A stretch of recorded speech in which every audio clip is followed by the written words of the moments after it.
Welcome to Hardly Initiated. It is your host, Tyshawn Jackson, in here on this Thursday night. We switching it up on you, family. Facts. But stay on your toes tonight, because as you requested, we brought this powerful sister back on the show. He just gonna skip me, Lano. We are in here with Tara, and I sure did. Listen, we ain't did the show in a while. Let me not forget my most valued host, Ryan Catchings. Come on, yo, happy to be back though. It's been a minute. Yeah, we're a little rusty. Yeah, that's all it is. But stick with us, y'all. We love you. It's going in today. We talking releasing that Jezebel spirit. So woo, don't run. Tara's back too. Don't run. Round 2. But this one here is for you, family. Let's get it.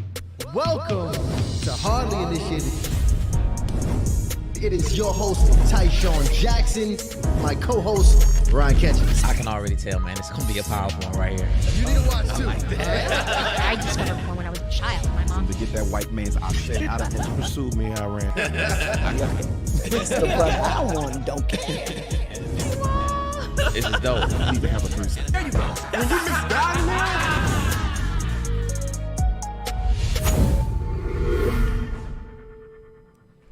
Love the intro. Family. We didn't have an intro last time you was here? You did. I just love it. When Yeah. I see it. You love it? The intro is becoming a classic. It's classic. Yeah, it's a big part of the show, y'all. Welcome, family. I seen people all over the country, matter of fact, all over the world in the chat. Drop your city in the chat right now. I want to see where y'all from. We switched it up a little bit. It's Thursday night, and we did this just so we can get this powerful sister on the show here. Because if you remember, we brought 2 twins on last time. It was Tara and her sister. And they came up in here and lit this set up. So I am glad to tell you, Tara, the counselor, the therapist, listen, your auntie tonight. Welcome back to Hardly Initiated. Hey, y'all. I'm glad to be back. Thank you for inviting me back. I actually enjoyed it last time. It was really good. Oh, it was fun. Oh, we had fun last time. We did. And when you told us you couldn't do Wednesday, I just text Ty. I was like, yo, we just got to do the show on a different day. We switched the whole show. I'm Just for honored. you. I just thought y'all just, we worked it out, but y'all switched it up for me.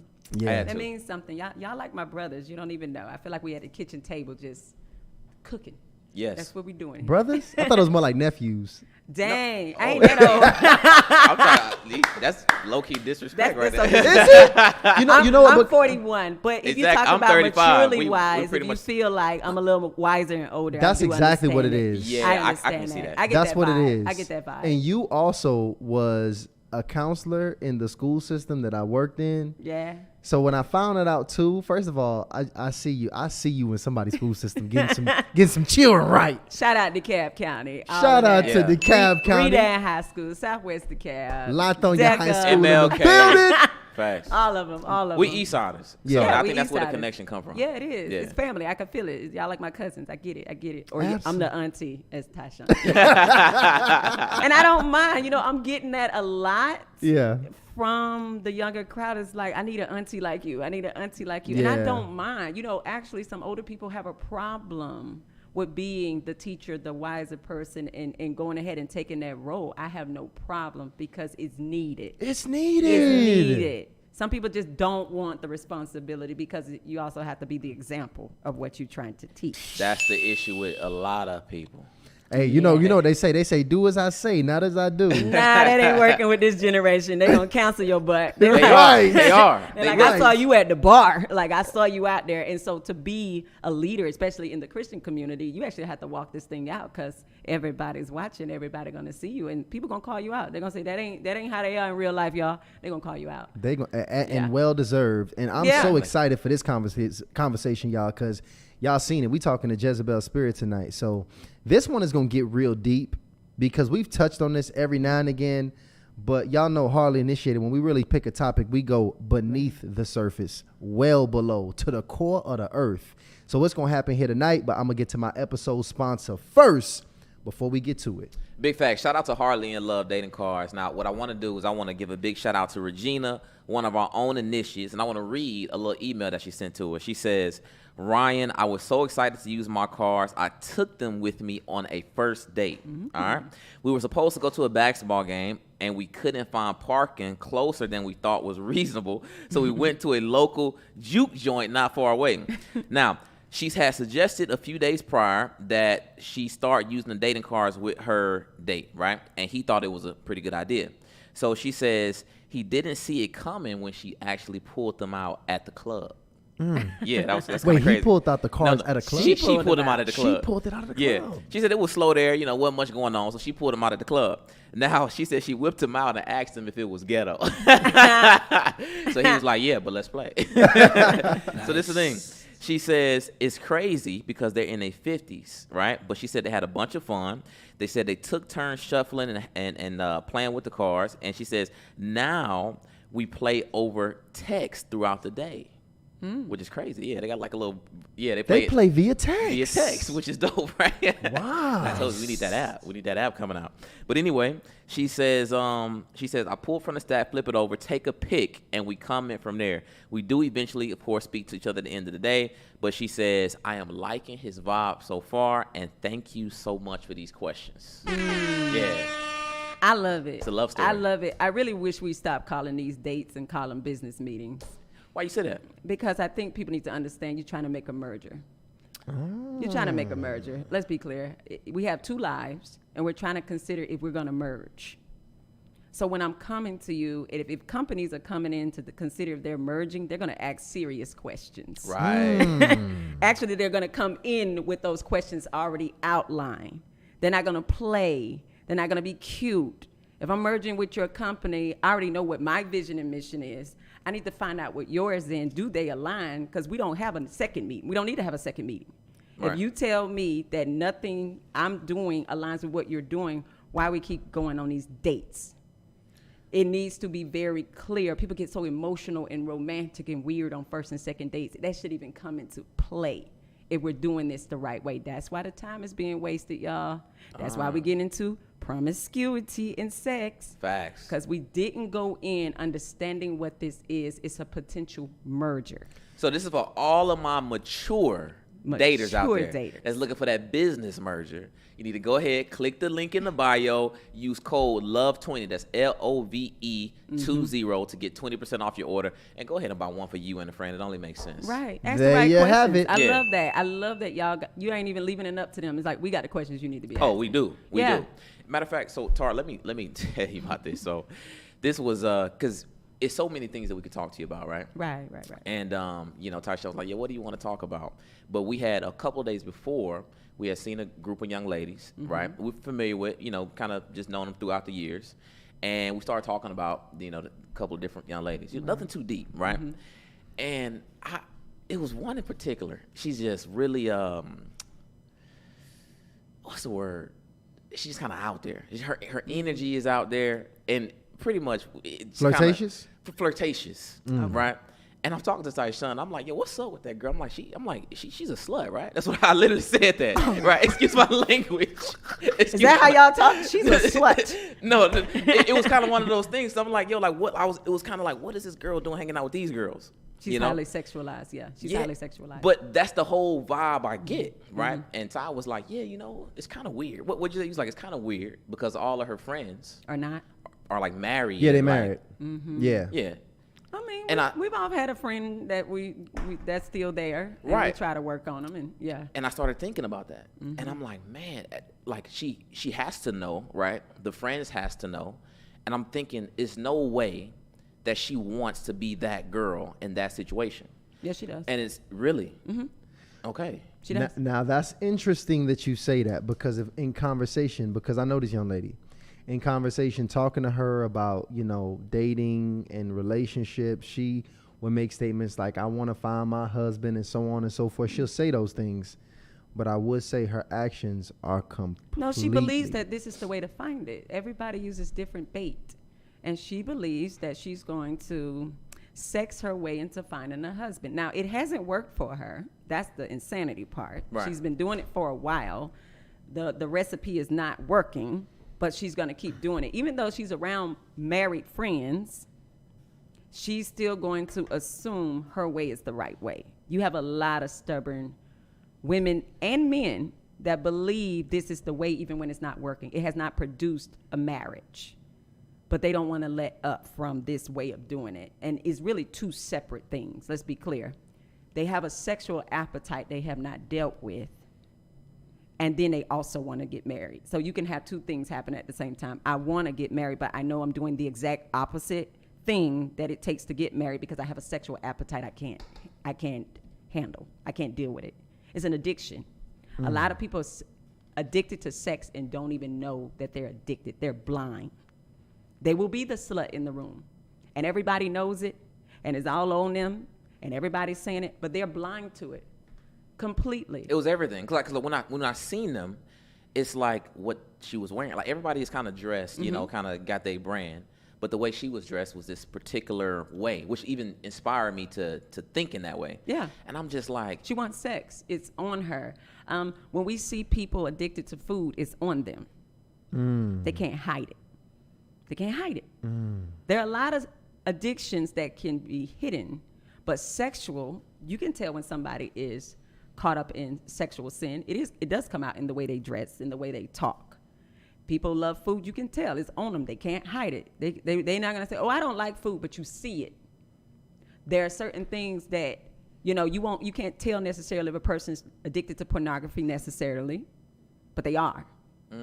A lot of people are addicted to things. They don't see it as that. They don't see the strongholds on themselves. All of us do. And it's sad because you'll be in a group like that, and the girl will be that way, and the friends will be like, okay, sis, don't do that. But they don't really go in because they know she's stuck on it. Just like people who have friends that are addicted to alcohol, addicted to drugs, and they don't really hold them accountable to it. wow. Sex is a real bad addiction that the average human being will not admit. They will not admit, I have a sex problem. Is it the same? So there's promiscuous women and there are promiscuous men. Right. Right. Are they both promiscuous for the same reasons, or is a man and a woman, does promiscuity, you know, manifest itself for different reasons in men and women? I think fundamentally it's the same reason. They are trying to pacify a need and a lack. This is how it starts before you get into an addiction. It starts out like a pacifier. And let me break down what I'm saying. A lot of us have traumas, unaddressed issues with rejection, issues within our families, and we find a thing that pacifies. It's usually introduced to us by some family member or some close person.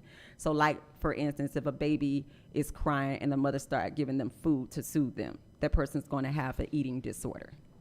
You have kids that are addicted to social media and tablets and phones. Well, when our kids were little, I'm in that generation where I had the toddlers on the tablets. When they were crying, we would pass them a tablet. So now they're addicted to the phone. Yeah. You have people that were molested and they were introduced to sex very early. They were sexualized by somebody, an older family member, a cousin, a sibling, something, and they realized this was a pleasurable thing. So now when they're hurting, they go to sex for the pleasurable thing.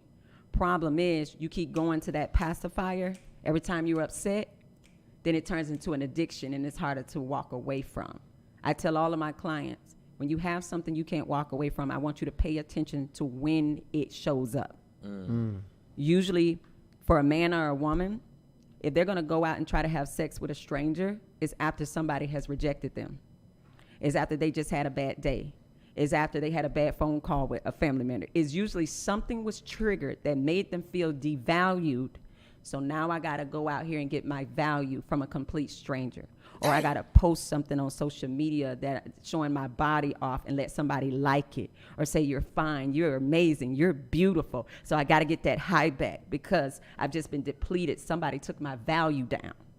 They don't even realize it's a pacifier. There are people can't get off the internet. I have to have people like my comments. I have to have people like my page. I have to. Because somebody has devalued me and killed my self-esteem and emptied my tank out. I think there was a time, I think sexual addiction is actually really common, more than people know, because obviously it's a spectrum to addiction. I even can probably say I was addicted to sex at one point in my life when I think about how often I probably was having sex. Right. And even for me, it was actually a little different for me. Like when I think about like me, when I'm thinking like, okay, Friday night, I'm off work. I'm going for it. Time to have sex. Like that was kind of like the habits I created. You know what I'm saying? Like, yeah, like, right. Late night, no plans after work. Time to have sex. Yeah, you're in addiction at that point. It's not even a pacifier. At that point, it is just your pleasure zone.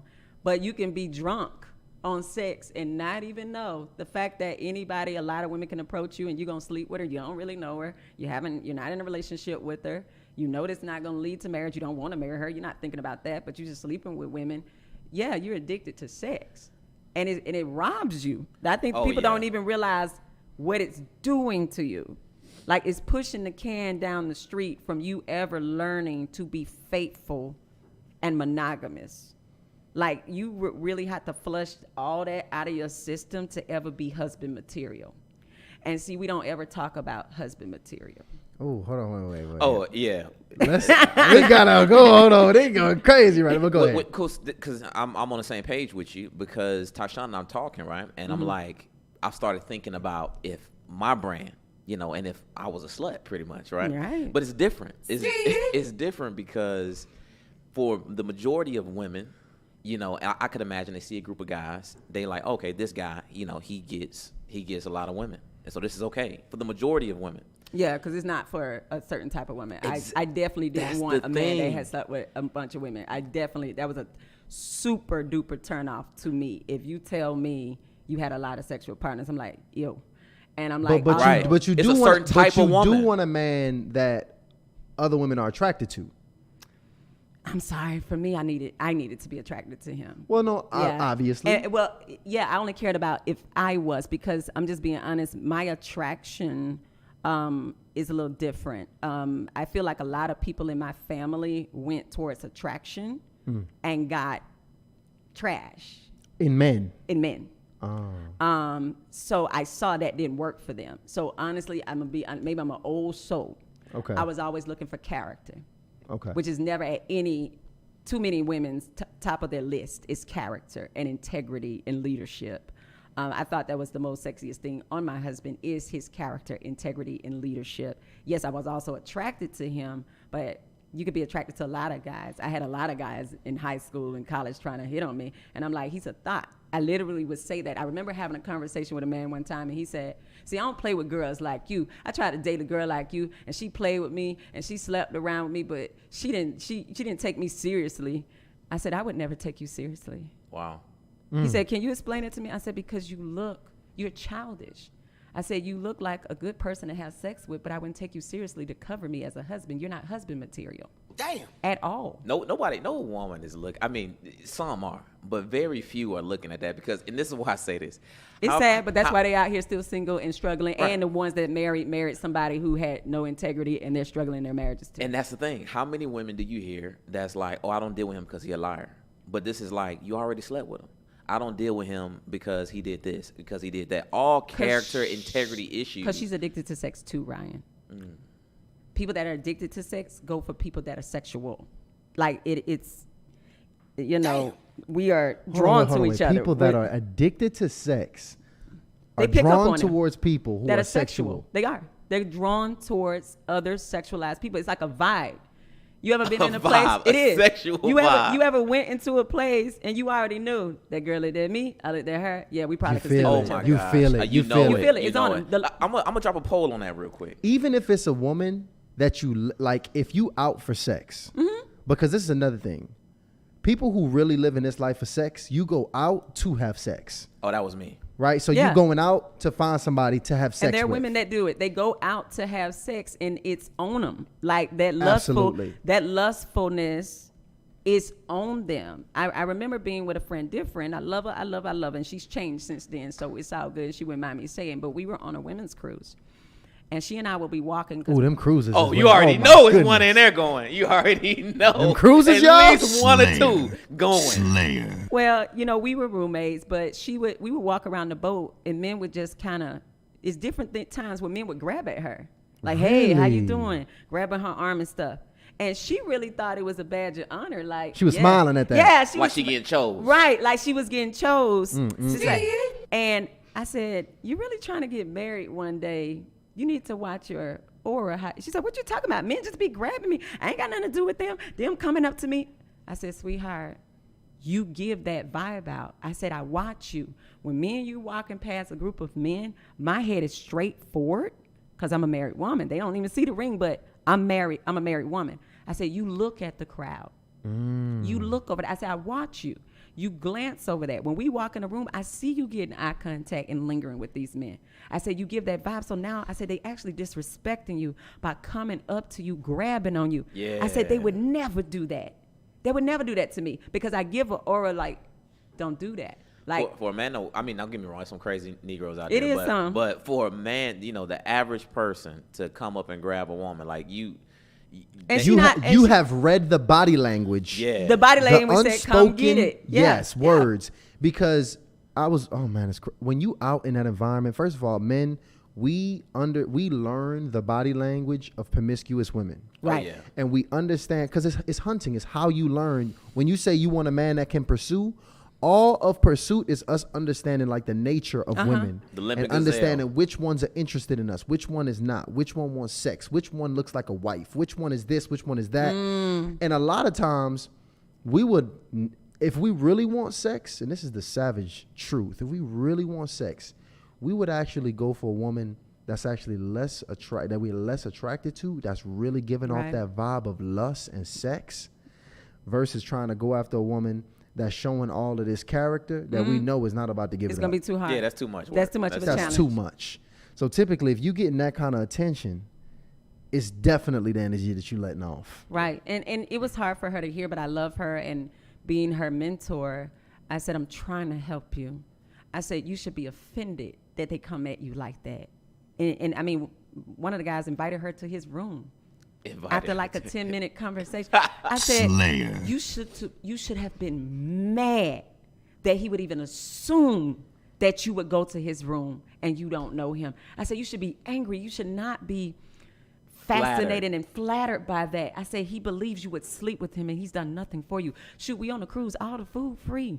I've heard He women can't flex even- that. Yeah, right. He can't do nothing for you. All the Hold on. free. I'm about to drop this poll real quick. Because he can't even buy you a meal on the cruise, all the food, entertainment free. He's going to give you nothing. Nuts.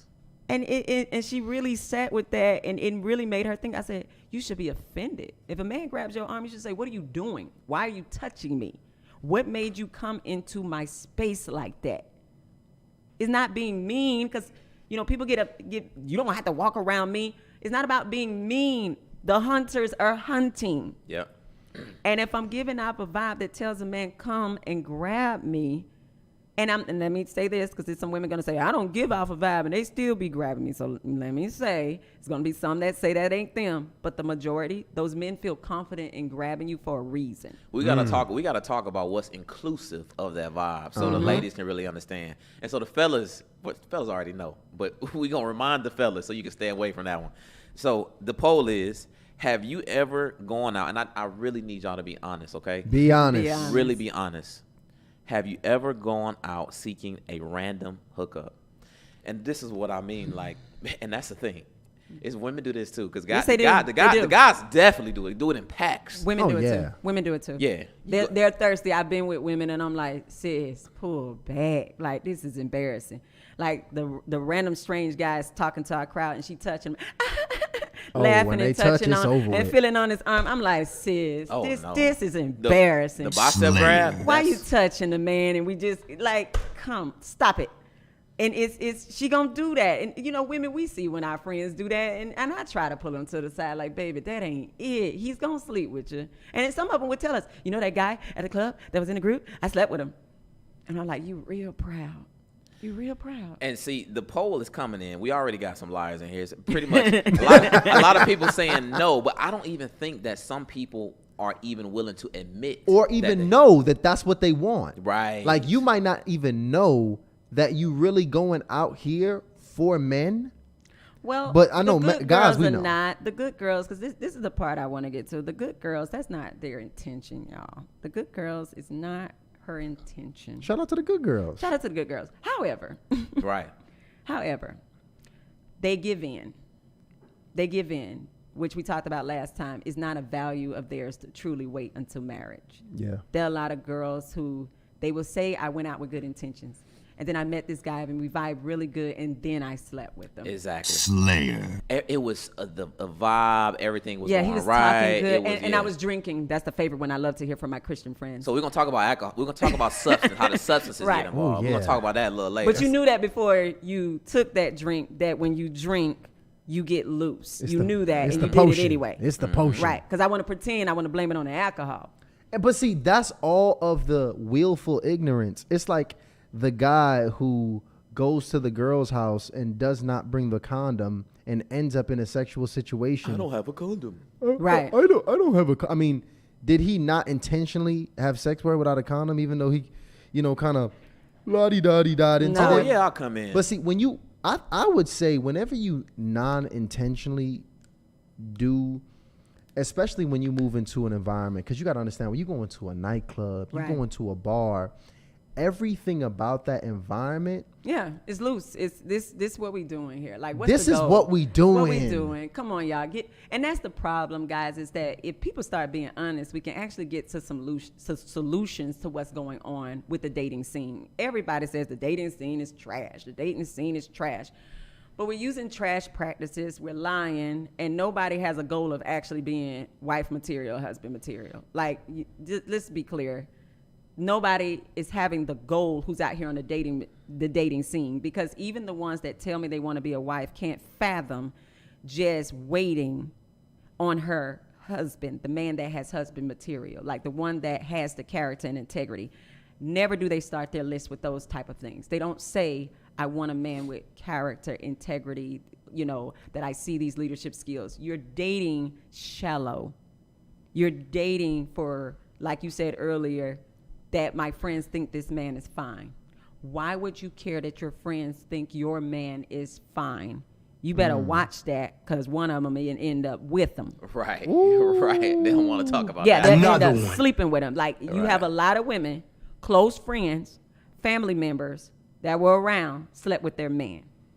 Oh yeah. And you knew she thought he was fine. You asked, you think he fine? Yeah, girl. See, that's the end of that. You just told me my man fine. Now I gotta, come on now. Because she told me he fine. Right. So now you gotta watch that. And a lot of women have been scarred by wanting their friends to think their man is fine. It's so high school, y'all. We're dating very immaturely. We're not dating as adults out here. So Tar, before I release the wow, results of this somebody poll, in the chat just said my sister actually slept with mine. oh Kenya. First you of gonna all. you got to call in. We need you. on Multiple, hotline. like Hey, this, we gotta talk y'all. about This that thing one. is like not rare. This happens a lot. a lot. They- Mama sleeping with daughter's husbands. Oh, yeah. my gosh. Sisters sleeping with sisters' husbands. All kind of it's crazy trash. stuff. Best friends, everything. Right. Wow, talk Look- about the Jezebel spirit. Right. Yeah, they'll sleep with anybody. Like, the Jezebel spirit does not care who it is. When men have the Jezebel spirit, women have the Jezebel spirit, they really don't care who they have sex with. Oh, They're yeah. deviant. It lends to other sexual sins, because when you have that type of sexual addiction, you just need to get that out. And they don't care. If it's brought to them, they're like, okay, I'll sleep with you. Okay, I'll sleep with you. The flesh is in control, and it doesn't care the title or the name of the person it's sleeping with. This is why we got to watch our spiritual, just the health of our body, our spiritual health. When you let a sexual spirit take over, it doesn't care. It don't. It don't care about your marriage. It doesn't care about keeping the kids together. It doesn't care about your job. You have people who have lost their jobs sleeping with an employee or a supervisor. It doesn't care about your livelihood. It doesn't care about your goals. Pastors have lost churches sleeping with members. It doesn't care about your future, your legacy, your name. A sexual demon will take you down just for sex. You know how many people have lost everything they've worked for and good spouses because of a sexual issue they did not deal with in singleness. I think single people really don't understand. Practice faithfulness while you're single, and you won't have a problem when you're married. But if you say, I can't control myself in my singleness, you're going to have a control issue when you're married. The ring is not a Power Rangers ring that changed your personality. You just put some jewelry on. But who you are is still under that ring. That's you. It's you. So I want to dive in deeper into that. Mm-hmm. Actually, there's so many things I want to talk to you about. But real quick, I want you to break down, before I give the results of this poll, I want you to break down what the vibe, like what is inclusive of this Jezebel vibe that's given out. The Jezebel vibe is very destructive. And I think people play with it and really don't understand they're destroying their lives. They're destroying purpose. They'll never be who God has called them to be if they don't kill this Jezebel spirit. This Jezebel spirit is deceitful. You really can't live a simple life without lying being a part of it. You have to hide what you're doing. You have to lie to the people you're in relationship with. You got to lie when you're sleeping with multiple people. You're very deceitful. Jezebel was a deceitful person in the Bible. And she did whatever she could to bring people down. That spirit, if you allow it in, is meant to destroy you. And people take it very lightly. And they just say, well, this is just the way I am. I just love sex, man. Listen to what you're saying. Sex is a physical activity. And you don't mind a physical activity ruining your life, keeping you distracted, keeping you off focus. And then people say, I can't just not have sex. No, you just won't stop having sex. You can stop having sex. You won't, meaning you will not. It is not a part of your will. This is still your will that you say, I want to be under this. But you're not seeing the bigger picture, is that this is just a physical activity that some people shape their entire lives around, who they're having sex with, who they want to have sex with. Some people, the way they dress, the occupations they're in, the way the music they listen to, just who they're around is based upon getting sex, and they don't even realize it. Oh, so all of this influences the vibe. It influences everything you do. There are people, I'm telling you, they actually purchase cars because I think I'm going to get more women. That's true.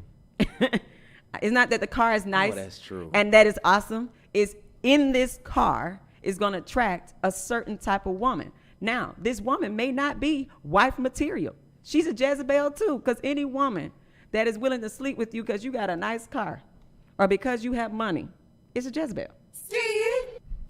A godly woman is looking at you like the car might be a little gaudy. Like, you're doing a bit much, sir. It's nice car, but it's just a vehicle. What's in your head? What are you talking about? What's in your spirit? She is not fooled by these things. And so most men that are caught up in the Jezebel spirit know not to talk to a godly woman. They don't want them. They're not looking for a Christian woman. Men are not looking for that who are caught up in sex. They don't want the Christian woman. They don't want the girl that says she's celibate. They don't want the girl that says she go to church. It's like, oh, you go to church? I mean, what, you want them God people? Like, oh, you be reading that Bible? God. Like, I used to say crazy stuff like you look like you the boyfriend, the relationship type. It was like women that's trying to talk to me. I used to say that to announce. Because that's a bad thing, right? Because it's a bad thing. Because she's a relationship loyal type. Yeah, and the thing, but it was like this dark psychology where I was like, oh, it's like, So she could prove that she's not. Yeah. Exactly. No, I'm not. I want to have some sex. Yeah. Lying, no, seriously. Lying. Because we can't have sex without it affecting us. Women lie. You got the ones out here. What one lady tell me, I be knocking them down. I said, you don't knock men down, She sweetheart. said that? She said, I knock them down. That's what, that's the term men say. I knock them down. I said, no, sweetheart, you're getting knocked down. Right. You're not knocking a man down by sleeping with multiple men. I said, that's a flex you want to have as a woman? Like, and honestly, she is proud to have a Jezebel spirit and say she can sleep with men and just throw them away like they're nothing, discard them, get in there and, have that connection, that bond in their spirit with them and just discard them. And she doesn't understand she needs therapy, big, deep therapy to wonder how are you in a place where you have no emotional connection to anyone and you discard everyone? Wow. You got to deal with that. It's so crazy because it's women that they try to defend their position. Like they not, they will defend they're not the relationship type. And they will even say things like, I was just, man, I can't give timelines and stuff. You know? Yeah, I know. But Keep it vague. Trying to keep it vague. But the young lady was like, she said, I said, you know, I told her I couldn't deal with her, right? And I'm like, hey, look, that's not something I'm trying to get into, right? And she's like, she assumed that it was because of that she was going to catch feelings. So what she did was she tried to defend her position. She's like, you know, that's the problem with so many guys. You know, you think that all the women is that's what they want. They want a relationship or that they going to catch feelings. She's like, I'm not going to tell you. If you don't want to call me, if you don't want to text me, that's fine with me. And it's like, so her defense to me for me denying her sex was, it's okay because I can be numb. Just like you have the ability to be numb to it, I have the ability to be numb to it. Why would you want to be numb? Why would you? You're not a Exactly. robot. We're humans. We're not meant to be numb. We're meant to feel in this life. And so She wanted to feel something. She did. well, because one or two things could be going on with her. Either is self-preservation. Because you about to reject me, let me go and tell you, it ain't that deep with me either. I Right. don't want you either. Exactly. It was just sex to me. That's a, you know how you do that. I ain't like you anyway because you Yeah. just told me you don't like me. Or she could be sexually addicted to this point. She has become numb. She's had enough hurt in her life, enough rejection. It's a drug. That she's lost hope that she could actually have a relationship and have a husband. There's some women have given up hope that they'll ever be married. So they're like, I might as well take what I can get. If a man gonna give me sex, I'm gonna get the sex. If a man is gonna take me to dinner, I just take the dinner. They have already decided that they will never have a husband. So they can't fathom that I'm not going to ever have sex and I'm not going to get these things. My mentor told me that. He said, you catch a woman after the breakup, after the divorce, that's the best time to get the sex. High emotional that's state. terrible. And he's true, but he's right. That's terrible, though. That hunter is out here for vulnerable women who are hurt and rejected. And it's like, now you're going to prey on them and then leave them even more broken. And then they're going to become that girl who decides, my feelings and my value is not needed anymore. And I'll take whatever a man give me. If he only called me once a week, if I know he got another girlfriend he's sleeping with on the side too, I'll take it. I mean, a lot of women that are taking what they can get, and it's sad. They're not calling men out and saying, I'm not dealing with you because you don't seem like your husband material. You don't seem like you're on the level to deal with me. Women are not turning that thing around. They are so insecure right now. They've been made to feel insecure because y'all ask women all the time, why you ain't married? But people don't ask men that. They don't. They don't ask men that, because, they like to make women feel like they're not on the level of getting married, anybody wanting to be with them. When a girl is dating a guy for 6 years, the family is asking her, why he ain't married you yet? But nobody's asking that boy, hey, why you ain't married her yet? What's your problem? Why the men in the family haven't come to him and say, hey, man, what's your issue? You going to marry her or not? Or you going to make her a whore for 6, 7, 8 years? Where the daddies at? Where the big brothers at? That step up to these men and say, you done had a kid with her? Y'all live together? Why won't you marry my sister, my cousin? What is up with you, man? So you just going to whore around on her like that? You going to sleep with her but not actually make it official? You're not going to actually cover her for real? You gonna fake cover her? Because these men are not covering anybody. That's a responsible grown man thing, to be a husband and a father and take care of your family in your house. That's grown man business. And we don't have enough men deciding to step into grown man business and say, I can cover a wife and I can cover children and I can take care of them. Men are running from that. They don't want the responsibility of that. They're boys. Let's dig into that. Let me close this poll real quick, but I want to dig into that because that is very common for these men and women to be in relationships for years with kids without marriage. Very common thing. She's settled. And we got something special for the audience that we got to talk about, guys. Go ahead and announce that now. Let's get because that. let me tell y'all, my boy Pastor Brian Meadows is doing something absolutely incredible. We got the Destiny Experience here in Atlanta, Georgia, and we giving away 2 free tickets to the Destiny Experience. That's actually tomorrow. So I need y'all to be there, guys. I'm talking about, we got the link in the description if you want to get your own tickets. But we got that giveaway form in the description as well, guys. I need everybody that's listening to this to go ahead and fill out that form so we can make sure that you qualify for this. We're going to announce the winner at the end of the show. And here's a fun fact. Even if you're watching this later on, still go ahead and fill out that giveaway form because we still send a bunch of dope surprises to the people along the journey of you being here and giving us your email. So go ahead and fill that out. Big facts. And did you pull that up, by the way? Did you already pull it up? Okay, so this is I literally just dropped the link in the chat. It's also in the bio as well that we're doing that giveaway. And this is the thing. Both Tyshawn and I are going to be there. So, of course, you not only get the tickets, but you actually get to meet Tyshawn and I as well in person, which would be really dope. Good time. Yeah, definitely. It's a show. It's a show. It's an experience, That's y'all. the thing. It's by the way, it's not a sermon. It's not a sermon. It's an actual play. It's a show. Yeah. And the facilities that they got at Embassy is really Oh immaculate. man, it's gonna too. be art, the production music, is super dope. so much going on. Incredible production. But go ahead. And did you say the host? The host is very talented. What's that Oh, gentleman's name? Jonathan McReynolds, come on. I mean, the way he sings is beautiful. I mean, this man is, y'all gonna have a show. Okay. Yeah. So this is for date night. This is for best friends night, homies night, any night. You gonna be in town What day is it? tomorrow?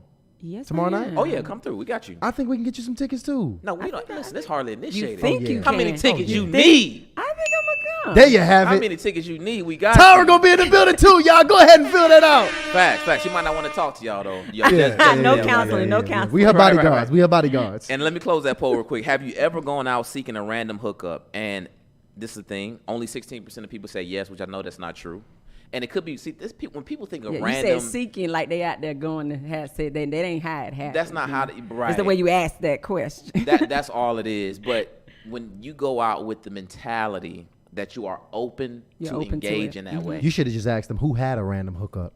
right. Right? That'd have been 99% of people's like, yes, that was me. So, Right.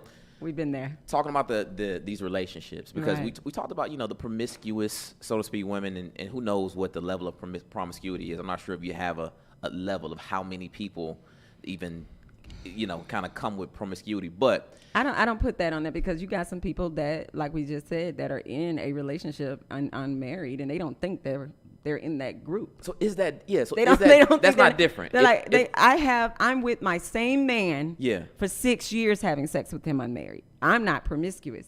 Yes, you are. Wow. You're having sex with somebody you're not married to. Like, it's not that hard. Wow. You're having sex with somebody you're not married to, and he told you he's not marrying you, and you're gonna keep having sex with him. Oh, you about to piss off a lot of men That's right fine. now. yeah, I mean, A lot of men in these 5 to 7 year relationships about to be pissed Why you want to off. marry her? And the Why reality you want to is- marry her? Tell her the Yeah. truth. Tell her the truth, sir. Why you want to marry her? Because you don't want to really cover her. You don't want to have what one of my clients said. Her boyfriend said he doesn't want to put us in the system. He don't want the government involved in our union. No, ma'am. He wants the right to leave you right there. right where you stand. Right where you stand when he wants to, and nobody's going to make him pay. And this thing, we almost got 1,000 people in the chat, and this is not, well, this actually is to offend, because this thing. Yeah. 'cause- How we 'cause I going to want people- change, y'all, if we Yes. don't call it out? And that's what I Yes. want people to understand. Call it because out. as we are sitting here, and some of the background on both myself and Tyshawn, so she is literally talking about myself and Tyshawn. Jezebels. So we are also Jezebels. So it's not 'Cause like I we're love trying to y'all. put it all on y'all. Because I We- love y'all, though. Exactly. And just so know, when we say that, y'all, we not bragging about it. No. Like, No, we y'all are not. like- Y'all really trying to. I think y'all understand. trying to get help. Y'all went And- in there. Dare brought me back. Right. No. But we need to No. hear it over and over and Yeah, over until it again. resonates, until you really, and it's gonna take that because remember, we're trying to reshape your value system. In America, around the globe, we are groomed for promiscuity and fornication. We're groomed for it. Think about it. You saw sex on television when you were a child. Very and these young. people were not married. I tell people one of my favorite shows that I watch all the time was Martin. I did too. I thought it was hilarious. They weren't married. They weren't married. He was all up on Gina. They was having sex. We know this. Come Wow. on. They were in and out of each other's apartments. I love that show. And they were not Wow. married. I never thought about that kind of conditioning. Yeah, they weren't married. Come on.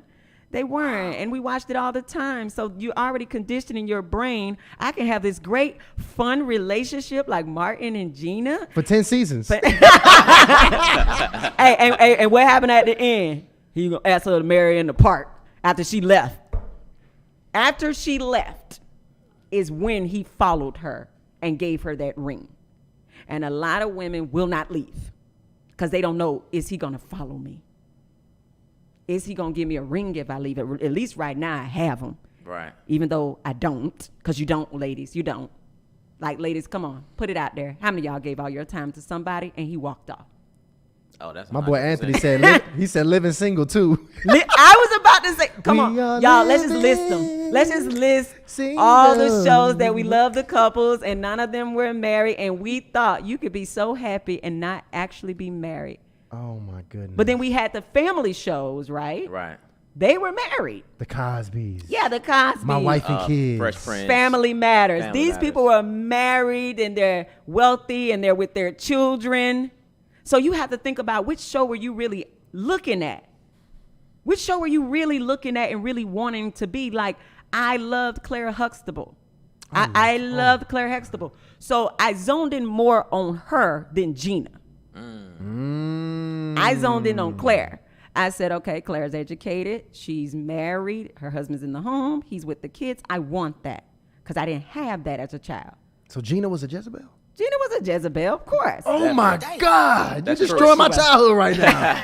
Calling Gina. I love Gina. Of course, Gina was Gina's a Jezebel. But she was fun, right? But she was a Yeah. Jezebel, right? She's sleeping with Martin, having a good time, but he wasn't marrying her. Incredible. And she was they out live here together, shacking up everything. shacking Never up, watched Martin and the they were Same. supporting that, and they were throwing that at us young people that's watching it, and we're looking like that's what I'm gonna do. I'm gonna have me a boyfriend, girlfriend, and we're gonna have fun with our friends and go out, and they're not gonna marry me. See, but people don't understand. You getting older. See, I give it. These 20-year-olds, they doing that, but y'all in y'all 30s, some folks 40s. What you doing? Like, come on now, what you doing? You in your 30s and 40s and you still playing? What y'all doing? When y'all think this thing tap out? Like, at what point do you think you're supposed to level up Yeah. and have a family, which is the foundation of communities and the world? When are you going to join that band of people who know I want to create stability in my community? That stability is created by families being together, having children that they raise up with standards who become future leaders in the community. How are we building future leaders with standards and nobody wants to jump in on this and do this? This is work. I have 3 daughters. That's work. Me and my husband, we are together, but we are building 3 women that are going to go out there, we hope, who find good men, and they're going to continue the legacy. Do women even? I mean, because Wow. you hear men. This is something that These women men ain't creating talk about. legacies either. That's what, They're not creating legacies. but I haven't even heard that type of rhetoric. They don't think that nowhere. far. It's immaturity. It's immaturity, Ryan. Our people are so immature. They're immature. They don't know what age you're supposed to get it right. They really think this is something for 40, 50-year-olds, that you be responsible and you keep a career and you be faithful and consistent in what you're doing. Because if you're not faithful and consistent, you can't build. If your foundation keeps shifting, you keep moving partners, you keep moving jobs, you keep moving everything. When are you going to build a foundation where people can actually count on you and people can come to you for mentorship? Once you hit like mid-30s, 40s, you are a mentor in this community. But how you gonna be a mentor and you still ain't figured your stuff out and you still all over the place? Talking about, all right, young cats, man, this how we do it out here. No, sir. He's supposed to be able to look at you and say, I love the way that man like raised his family and with his wife. I have a picture of it, and that's amazing. Yeah. See, my husband had a father in his home. His father was in his home. His parents been married almost 50 years. He wanted to be a husband and a father, watching his father. Like watching his father, that was a thing for him. And he told me that, hey, look, I'm getting married one time. I want all my kids in my house. I don't do the missing. I don't want all that. Do you want that? And I said, yeah, I do too. I do too. And there are people that want that, but y'all compromising every day, especially ladies. You're compromising. If you don't want a child like that man, why are you dating him? Uh-oh. Damn. Ooh. Uh-oh. I just have to say that. Women date men that they would never want their sons to be like. Damn. Why are you dating him? Why are you procreating with him? Now, your son got to deal with the fact that he doesn't have a good role model to teach him how to be a man, to teach him how to grow and to live this life and cover a family. He got to go find it now because you are more interested in this man being 6'4" and chocolate and know how to have good sex. You didn't care about his integrity and his ability to be a role model to his son. A lot of y'all owe children good role models. You didn't make sure of that. You just worried about your sex and you're not building legacies. And then you want to talk about your ex or your baby daddy. Why are you talking about him? Don't talk about him. No, you don't have a right to talk about him and say he's trash and all that because you weren't looking for character and you weren't looking for integrity. What you need to do is apologize to your children. Damn right. Apologize to them. I did not think enough of you and your future and what you needed to choose a good mate. I didn't do it. I didn't do it. You don't make your kids feel bad like I'm with you, your daddy left. That's our joke left. No. You don't make your kids feel guilty or bad like they're responsible for you because you chose a bad mate. See, that's a whole nother dynamic. You got people wanting their sons to replace the bad daddies and everybody who left. Damn. First, listen, I'm a product of that. A lot of us are products of whatever emotional state our mothers was in when they laid down with that man that decided to not be around. Yeah, you paying for it. You paying for it because now you got to help take care of her. Now you got to deal with her emotional traumas. She's not letting you live your life. You got women that will not even let their sons be husbands. They running away every girlfriend that man brings around. Even when a man gets married, they're still involved in that marriage because he my man. That's my baby. No, he's not. He's trying to be a husband and a father. Go let him be that. You have to find your own mate. Wait, so is this the standard? Is the standard that when a woman looks at a man, she needs to ask herself, would I want my son to be like him? Yes. And if you can't answer that, leave him alone. Uh-oh. Damn. Listen, I'm going to drop that alone. poll. You gotta have that poll. Yeah, I'm going to drop that poll right now. Are you dating or with someone you want your son or daughter to be like? Just like him. I'm talking just like him. And that's for people who dating or married. You could be Right married now. because I think Oh, it's a bunch I've of women met in relationships. women who are married who have told me that they do not want their Right. son to be like their husband. And Right. be real, I'm gonna be real. We've had women on the show. They didn't state that, but I know they do not want their kids But to you be like had their a man. baby by him, and baby, believe me, he's gonna pull in some of those traits. And I get it. The last show I remember some people were saying, just because a person grew up in a family pattern doesn't mean they have to be like that. You're absolutely right, but it's gonna take some work. They're gonna need counseling, mentors, exposure, but otherwise they're gonna be like the parents. They're gonna be like the family pattern.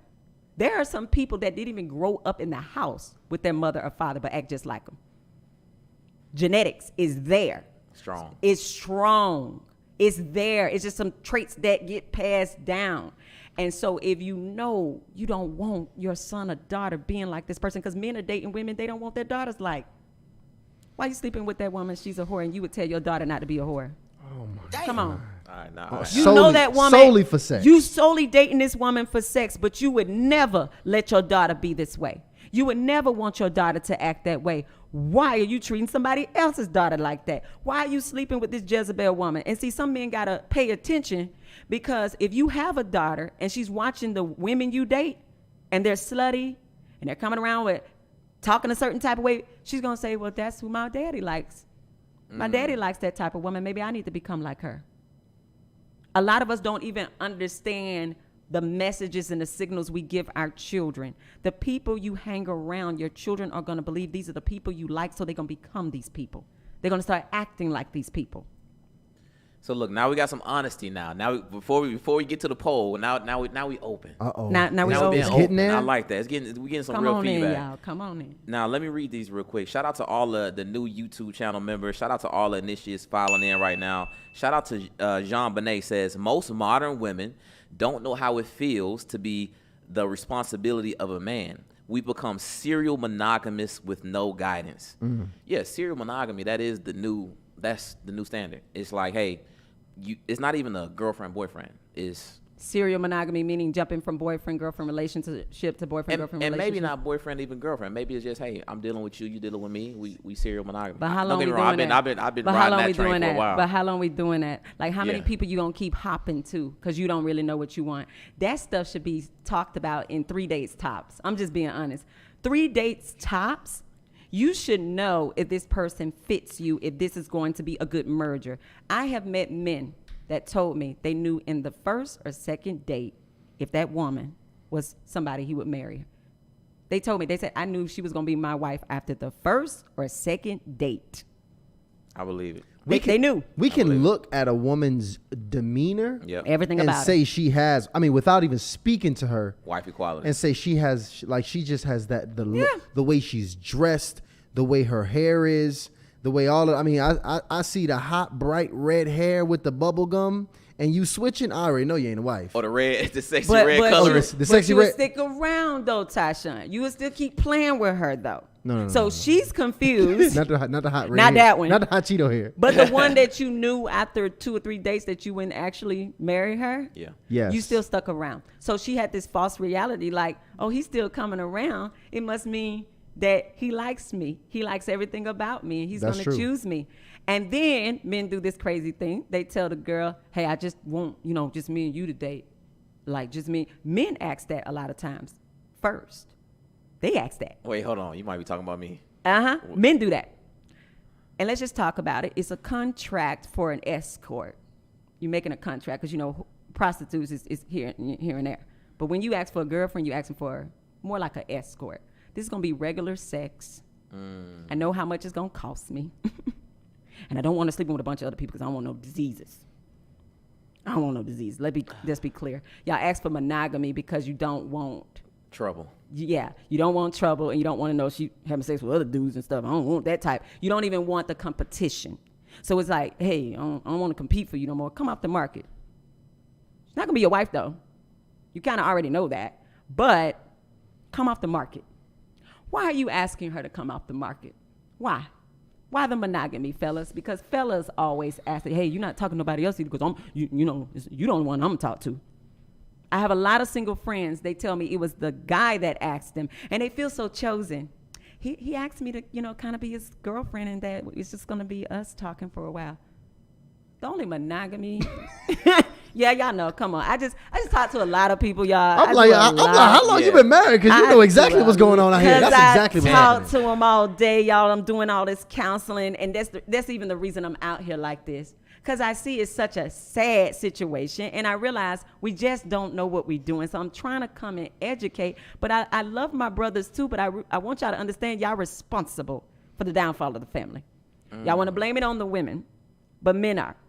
Because you're not coming up to the standard of saying, I want to be husband material, I want to cover women, and then I'm not going to sleep with a bunch of women.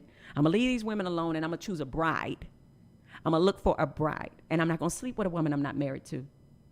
So that when you get married one day, you also not going to sleep with women you're not married to. You're not going to be a cheater. See, you know what? You're right. And I'm not there yet.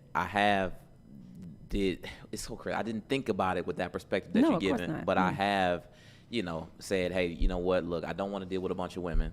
I like this one. I'm dating this one right now. For now. I'm going to let this one know, Yeah. hey, look, it's just me and you. For we now. the only one. Yeah. For now. And she could have been out there actually finding her husband who was ready. You have so many people, men dating, who actually know they have no plans of being married anytime soon. Why are you out here? Sir, just pay attention to your business. Grow your other things in your life. Go do other things. But you can't do that and not have sex. That's the problem. Because if you know you're not trying to get married in the next 5 to 10 years, why are you dating women? Because they're trying to get married, especially if they're in their 30s. So why are you wasting their time knowing that you have no intentions of getting married for the next 5 or 10 years? Stay out of the dating right now. Grow your business. Focus on ministry. Focus on whatever God has for you. Leave these women alone because you're playing with their hearts. You're hurting them even more. Every woman you leave, especially if she's in her 30s, because she's trying to get married. She's trying to have children. So she's hopeful when she goes out on a date with you. She's really hopeful. He will be the one. And she spends time with you, and she does everything you ask her to do. She over there doing laundry. She cooking for you. She calling you. She texts you. She's trying to be everything. She's changing even her values for you. She's sleeping with you. She's doing all of these things to get you. And then you're like, hey, It's not working out for me. That hits their soul, especially these women in their 30s. It hits them so hard. And if you really knew how bad she cries, how long it takes her to bounce back, you would never do it. Because a lot of them would not tell you face to face. They're like, oh, yeah, I understand. Yeah, it's cool. It's cool. It's not cool. I'm seeing her in therapy. She's crushed. It's taking her a lot to bounce back because you number 3 or 4. Oh my and you had goodness. no intentions of marrying her. Why play with these women? Please stop playing with these women, y'all. Y'all leaving them jaded. When you break it down like that, yeah. Even if you tell these, and I know it's some women, you'll tell them you don't plan on getting married, and they say, that's okay, I'll still date you. Don't do it. She's lying. She's lying. She's lying. Yeah. Oh my God. She's lying. Don't do it, y'all. Say, no, I think you want to get married. And if she say no, say, well, why not? Okay? Make her tell the truth. Because some of them are so lonely that they'll say, I just be your girlfriend then. Wow. It's so tricky because on one hand, you look at this other person, this woman, and you like, they're an adult. They're responsible for making their own decisions. Right. And if this is what they do, if this is what they decide to do, then that's just what they decide to do. But then you have this other part of it, which is how Are you your brothers and influence- sisters' keeper? Exactly. Are you your brother and sister's keeper? Period. If you can't say, well, hey, I mean, they signed up for me to use them. Right. They signed up for me to have sex with them, and I have no intentions to. And they signed up for it. They grown. No, look deeper and see. This person is hoping you change your mind. They hoping you change your mind. They hoping that I'll show him something, and that's gonna make him change his mind and marry me. He said he don't want to get married, but if I try enough, if I do enough, and ladies, please stop doing that. Stop doing that. If a man tells you he doesn't want to get married, you will not change his mind. When men decide things, they decide them. When men hold a standard to something, they do have them. They do. When they say they're not going to do something or this is what they want, believe them. You guys are, to me, you keep your standards more than we do. Y'all really do. When y'all say this is what I'm going to do, y'all don't play the games that women do. Women say things that mean something else. Men, a lot of times women, well, they meant what they said. And you're not going to change their mind. They have to change their mind and say, you know what? Nah, I think I'll do this. But it's not you that's going to do it. It's not you that's going to do it. Wow. Hotline, please. I'm going to read this real quick. You about to open up the hotline? It's about to happen, y'all, because it's getting, I know y'all feeling it in your chest as you watching this episode, because I'm feeling it in mine. Yeah. All right, so what I want y'all to do is I want y'all to get ready to come up on here. We're going to put the link in the chat, and I want y'all to go ahead and click it, come backstage, put your name in the chat, be patient, and we'll bring you up one at a time. And today, I only want to talk to my people that is struggling with this sex in their lives in whatever shape or form that's coming in a relationship that's not married, out of relationship, multiple people, non-monogamous lifestyles, because it's a lot of people. Man, it was so crazy. It was a comment. You know what? I'm gonna pull it up. We're gonna pull it up on the screen. It was a comment that I seen actually from a previous guest that we had on a post, and I think it's worthy of conversation. But non-monogamous lifestyle, substance abuse, any of those things, guys, you having issues with this, we want you to call in. And real quick, I'm gonna read this. Shout out to Tassi. Tassi, one of our initiates, we love you. She says, a lot of Christian singles are dealing with spiritual adultery. We would do anything to have a relationship, even if it goes against God's will. Some of us are abstinent physically, but not spiritually. All right, Tassi. Abstinence physically. Well, give me some context to that. What I believe the sister is saying, you even have people who they may abstain physically, but they have not built a relationship with God. And this is why some of them come back in and out of these relationships, knowing that this person I'm dating doesn't even honor God. They don't even believe in God. You have so many Christians that would date unbelievers like it ain't nothing. They don't even know how dangerous that is, that you are dating somebody that doesn't actually even believe in your God. So when you try to hold them to Christian values, it doesn't work. Faithfulness is a Christian value. So you can't hold the unbeliever to faithfulness. They are going to cheat on you. They are going to abuse you. They are going to do things that are not godlike because they're not believers. So why are you dating somebody and trying to hold them to Christian values in marriage? It don't work. So y'all check this out here because we got some people coming backstage here. I want to also remind you before we move into the initiation hotline that we are also giving away for my people that just came in 2 free tickets to Pastor Brian Meadows. What is it called again? The Destiny Experience, guys. The incredible production going down tomorrow. Go ahead. We're going to give this out. We also got the link if you just want to go ahead and purchase it. Me, Ryan, and Tara says she pulling up 2 in the building. Make sure y'all go ahead and get those. Fill it out so you can have a chance to win by the end of this show here. And, of course, all the links for Tara's book, and also she has a boot camp, which we'll talk about more about in a bit. Oh, yeah. This is all in the description, so we're going to talk about that in a bit. Oh, yeah, stay to the end, y'all. I want to drop this poll before you bring somebody up. Let's do it. Cool. So the poll, guys, are you dating or with? So are you dating or in a relationship with someone you want your son or daughter to be like? And this over 200 votes, 70% of people say no. Emotional damage. Which makes sense because It's tough. Yeah. It sucks because we have higher standards for our kids than our mates. Wow. We have higher standards for our children. Wow. Yeah. If I'm telling you, I would never want my child to be like this. I have a higher standard for my child than I have for you. We have higher standards for our children than the our people mates. we with. Mm-hmm. That's heavy. I'm gonna go ahead and start bringing y'all up here on the stage. I got Kenya backstage coming up here. Kenya, what's up with you, sister? Hi, what's going on? What's I up? can't- I am blessed, Kenya. If Hi. you can't, listen, I didn't lay down the rules for everybody. This not just for you, but this for everybody.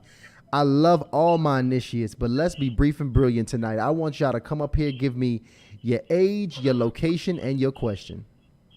Okay, I am 38. Sorry, I forgot. And I am from Chicago, but I live in New York. So my question is, I'm the one that said that my sister slept with my ex-fiancé. So she slept with him. She slept with him while we were together. I was with him for 8 years. We were shacking up. So I'm really trying to get through that. She's not really sorry about it. When she talks to me, she tells me she's not staying with guilt. My question is, how do I get through that? It's still very hard. I catch myself sometimes thinking, like, how could you do that to me? You're my blood sister. So this is a recent situation. No, this happened when I was with him 10 years ago. I just found out about it. I found out about it 2 years ago. They kept it a secret. And how I found out was they were still talking to each other. Wow. After all these years. So here's the thing, and this is the danger of us sleeping with people we're not married to, because a person that sleeps with people they're not married to has a lack of morals and character. I want to tell you that. You're dating a man that would date you for 8 years and not marry you. That was him basically turning you into Jezebel. He wasn't marrying you. He wasn't making you his wife. So he has no problem just sleeping with people he's not married to, including your sister. He did not have moral character. The fact that he would drag you out 8 years should let you know. This is not an upstanding man. This is not somebody of high moral character. And I know people think it's two different things, but it is. I'm sorry. It's not two different things. You're dealing with a person that does not mind being with you that long and not making you a wife. He had a lack of respect for you, period. And he totally disrespected you by sleeping with your sister. Now, I'm not letting sis off the hook, but I will tell you this. At a point, forgive. If she has repented to you and she has told you sorry because she was in a place in her life where she let this predatory man, because he was a predator to you, you just don't know it. He was a predator to you, and he was a predator to your sister.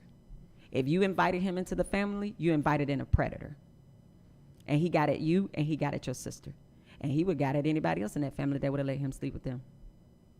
But you invited him into the family, right? And he's breaking up you and your sister. If she has repented and told you she's sorry, she hasn't? Okay, if she has not, keep her where she is. But if she tells you, I am sorry for what I did, and she's truly repented, okay. But then if you got a sister that's willing to hold a secret out and sleep with your man behind your back for a long time, that is not a sister, that's an enemy. That's Cain. And you got to be very careful of Cain. Okay? Because Cain Yeah. killed Abel. Yeah. You know, whether they kill you spiritually, mentally, emotionally, they're all different types of murder. They're all different types of Right. murder. Yeah, and I'm sorry that you went through that. That is a terrible form of betrayal. But I believe God has shown you some things about the people that you connect yourself with and the values. I'm sure your values have changed about what type of men you were dealing Oh with. yeah. Yeah, don't let it make you jaded. All men are not like that, but that man was. And like I said, one of the indicators is that he will be with you that long and not make you a wife. Well, I'm abstinent now, and I've been abstinent for 2 years. Thank you. And I'm actually going back to school to study theology and biblical languages. Amen. Come on, Nice, sis. nice. And we need people with those testimonies. You know, I'm sorry that happened to you, but I believe it has given you some convictions that God needed you to have. This is the part where he says he works all things out for your good. He says, sweetheart, I know that hurt you. He said, but it got you where I needed you to be.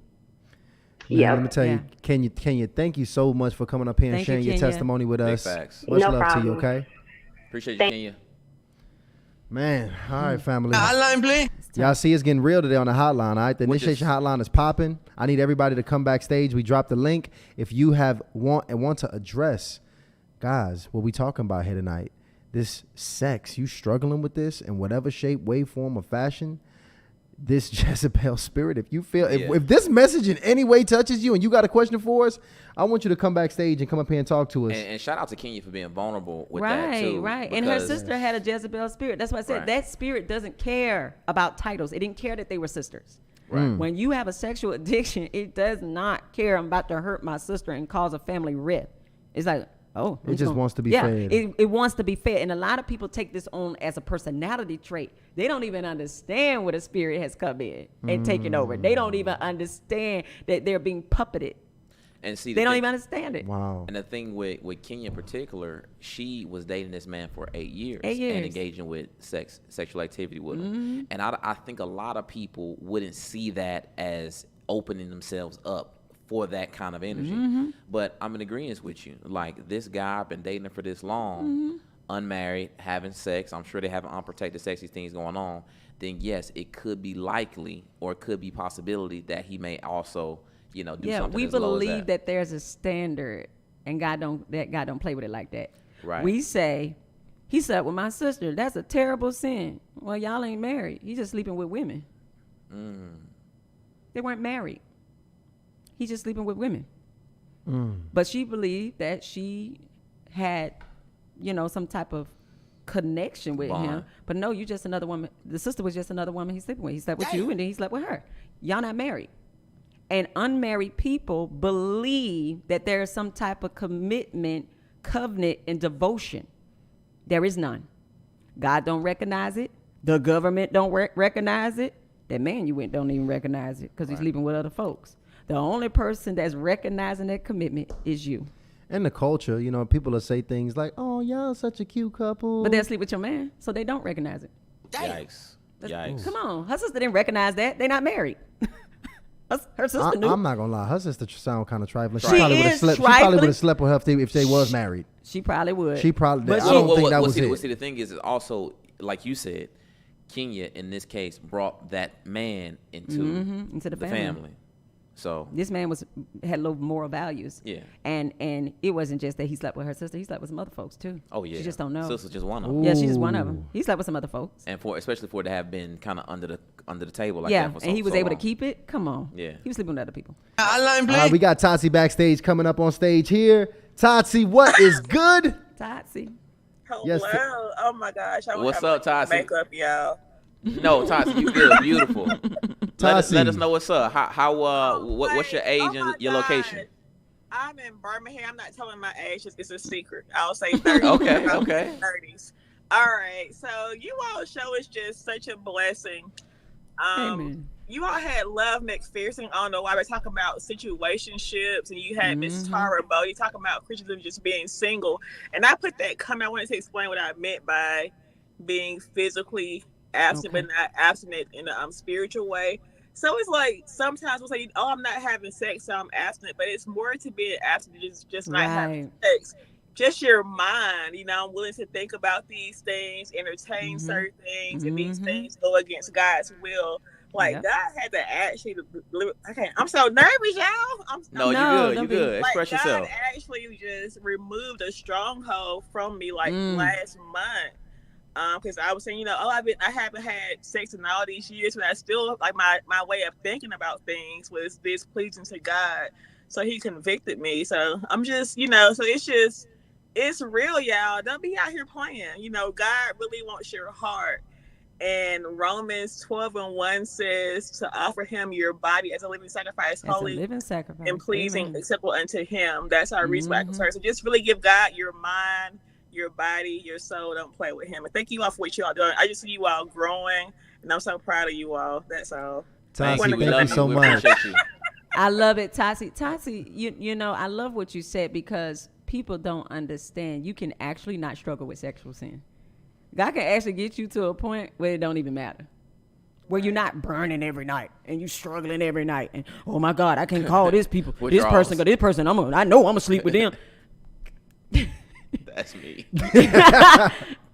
They don't believe that God could get you to a level of spiritual maturity where you be like, no, you can bring anybody. I ain't doing that because I got a relationship with God. It got to stop being a rule, y'all. We treat this like a rule instead of I have a relationship with God and I don't really want to disappoint Him. He's blessed me. He's kept me. He's done a lot of things for me, and we have an understanding and we have a relationship. And He don't like that, so I don't like it. Tassie, blessings to you. Okay, we're gonna let you go. Okay. I'm trying to get to that point you talking about. You know what that reminded me of? Unbothered. It reminded me. So right now in Bible study, we actually recently went over.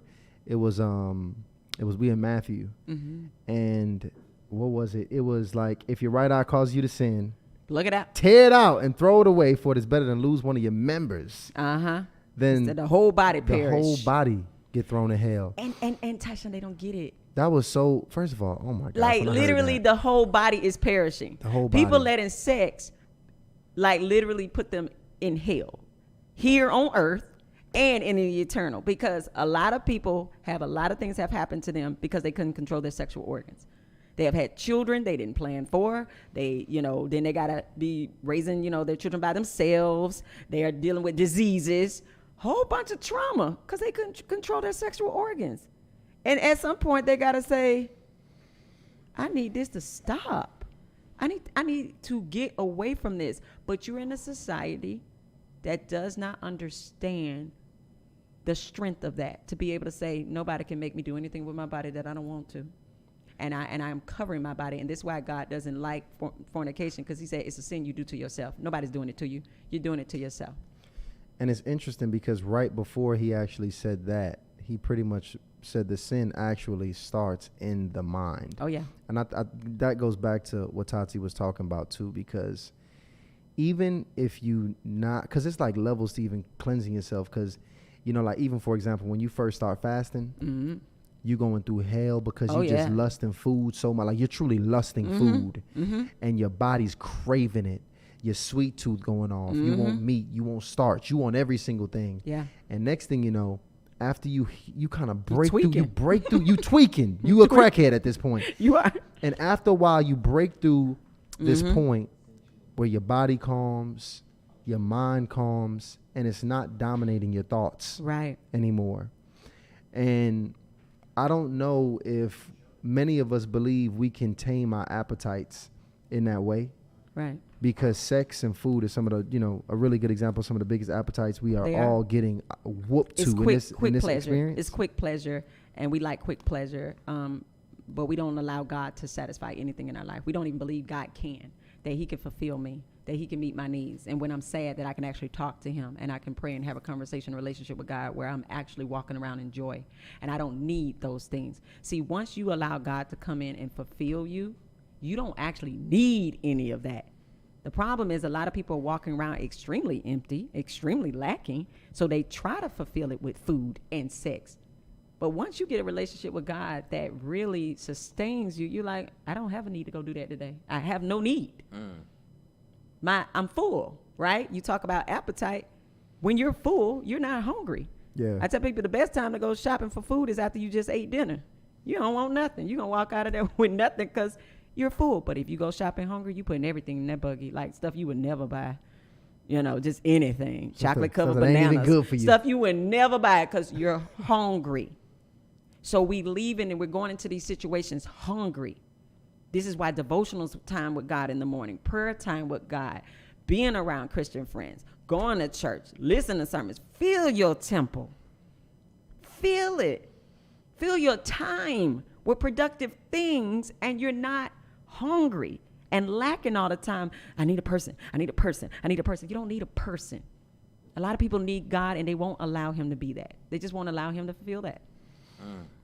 Let me go ahead. We got one more back here backstage I want to take care of. If anybody else better come backstage, y'all better come now. And by the way, also, guys, if you want us to, y'all notice the super chats, you want to just send in a question. Also, send us over a super chat. Not only does it help support the channel, it's also a way for us to get your questions answered on the show here as well. But I actually got my sister, oh man, I hope I don't butcher her name. Is it Risha backstage? And did I get it right, Risha? It looked like No, it's Risa. Yeah. I'm so surprised y'all chose me. Hold on, Risa. What's up with Risa? you, sister? How you doing? I'm doing just fine, and don't ask me my age. I'm from Bama. Oh, see, it's Ty. I blame Tassie. I know Tassie done started a bad trend here. Right. Why? I don't know why women afraid to tell their age. Look, this is a safe space. Well, and the thing is, we want to highlight the generations of women. They put you in a box when they know your age, and I don't want to be put in a box. Just say I'm old enough.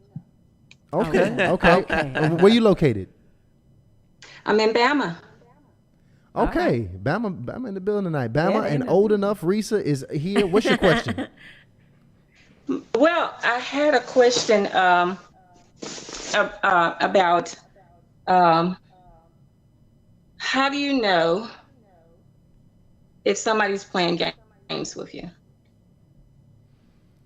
Okay, hold on. Hello? So I feel like that shouldn't really be the first question. Let me ask you this: are you dating right now? No. Well. Okay. No. Are you She's trying to figure it out. are you dealing with somebody right now? Yes. Okay. And how long you been dealing with this person? 2 months. Okay, 2 months. And I'm assuming it's the person that we asking this question about, correct? Yes. Okay. What makes you feel like he's playing games with you?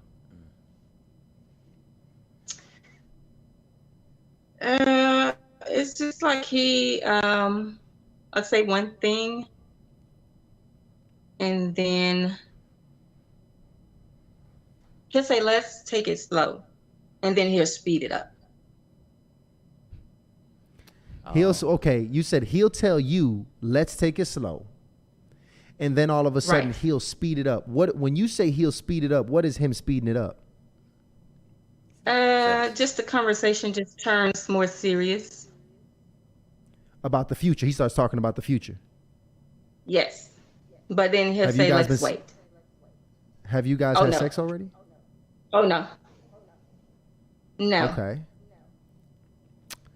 So he have these future-based conversations about you and him. I'm assuming this is what, marriage, family, these types of conversations? Right. And then he'll pump the brakes on you and tell you he's not ready for it. Hey, all the queens put it right there. She just said breadcrumbs. Y'all see that? That's exactly what I was going to say. They breadcrumbs. Okay. Is to say there could be a future with you. So a lot of men don't mind talking future. But then when you start saying, he's not ready. Yeah, he's not ready. Why is he dating you? He's not ready to be married. Why is he dating you? Well, why is he spit? We're not really dating. We're kind of just talking. Well, it sounds like you confused. Now, is this man grown? You know, like you? No, I'm not confused. Is he grown like you? I just don't know who's watching, so I don't want to say too much. But he's grown, right? This is a grown man. I'm assuming over the age of 35. He probably, is he 40 plus? Right. Okay. Grown man 40 plus already knows. He already knows. Why doesn't he have himself together? Ready to consider if he wants to marry you and take it forward and be with a woman. What is he waiting on? See, we're not talking about a 20-year-old. It sounds like you're talking to a man maybe 40 plus. So what is a 40 plus year old man waiting on? There's some complications. Is he married? There's some other things involved. Oh. He's married? No. Look, You keep here's the secrets thing. now. Here's It's the very thing. vague. You've been, I mean, from the time you got on here, you've really been trying to hold back a lot of information from us, and we Yeah. can't really give you the game unless you give it to us. Okay? Well, I can he's at this moment, he's not available, and he told me up front. But he says in the future. He's not available, meaning he's in a relationship. So he cheating on another woman and you want to sign Right. up for that? Okay. Well, first of all, you know No. he playing games because he playing games with that woman. Yeah. Right, right. So yes, he playing games. He playing games with another woman, basically telling you I'm gonna break up with her eventually. She don't know that she gonna get the big let down. The big chop, right. Right. And this is the type of man you want. This is a man of low moral character. This is what I'm trying to get you ladies to see. You're dealing with men of low moral character and integrity that play with people. Whatever he's doing to that woman, he will do to you. Don't ever think you special, ladies. When you see a man disrespect another woman, you will be next. We always believe we're different, but you're not. What he's showing you is his character and his track record that this is what he will do. So don't be shocked when he does it to you and he's with you and then telling another woman it's complicated, but I'm about to dump her soon. So that's what is that what? That So makes when sense. you say he talking future, he's telling you that he's actually gonna break up with this woman to be with you. Right. Lord have mercy. No, Wow. no, run. That He's is a liar. He's a liar. He's deceptive. He's deceptive. That other lady don't know that he's gonna break up with her and be with you and he's telling her these things. Don't ever support a man that's lying to another woman. Don't ever support. She is your sister too. You don't care because you want a man. But if you would ever support I a get it. woman, you support a man that's deceiving another woman. And you believe this gonna work out good for you. Damn.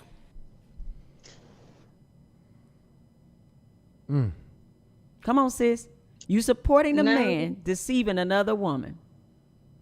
Because you want him that bad. Online play. That thing will come back Well, around you, She's girl. speechless. She knows. She Fast. knows. She know the deal. Sometimes you just gotta let it sit. Just let it sit. Right, You- right. sometimes you really just gotta let that thing sit. But that's not a unique situation. I think a lot. Oh, I know. A lot Yeah. of women don't mind snatching up somebody else's trash. Ooh. Not somebody else. Well- Okay, not you. Right. Not their man. No, because a man that would be that deceptive. Hold on, I want to hear what she had to say. You were gonna Yeah. say, well, what were you gonna say about him? Well, we kind of just called it like put the brakes. Let me ask you this though. What'd you see in him that showed you that this man might have some qualities to be somebody I could have a long-term relationship? What'd you see in him? I guess because I've known him for a while, and he's a family man. He's a businessman. Which family?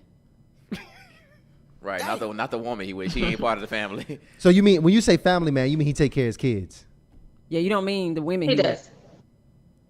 and that's He attractive takes to care you of his kids. that he takes care of his children. Because people have higher standards for their Yes, I children like that he than who takes they're care of his dating. kids. And is this and when we talked about that question before, is this the kind of man that you would want your son to be like? No. It's a wrap for him. That's such a powerful question. Because even for It me, will help you when I'm thinking, eliminate people like what is this the kind of woman that I want my daughter to be like? That's the question. it'll help I'ma you always- eliminate people It's quickly. easy. That's easy. Yeah. Yeah. The answer is It's so easy. You'll eliminate it quick. You'll just 99% of the women I've dealt with is no.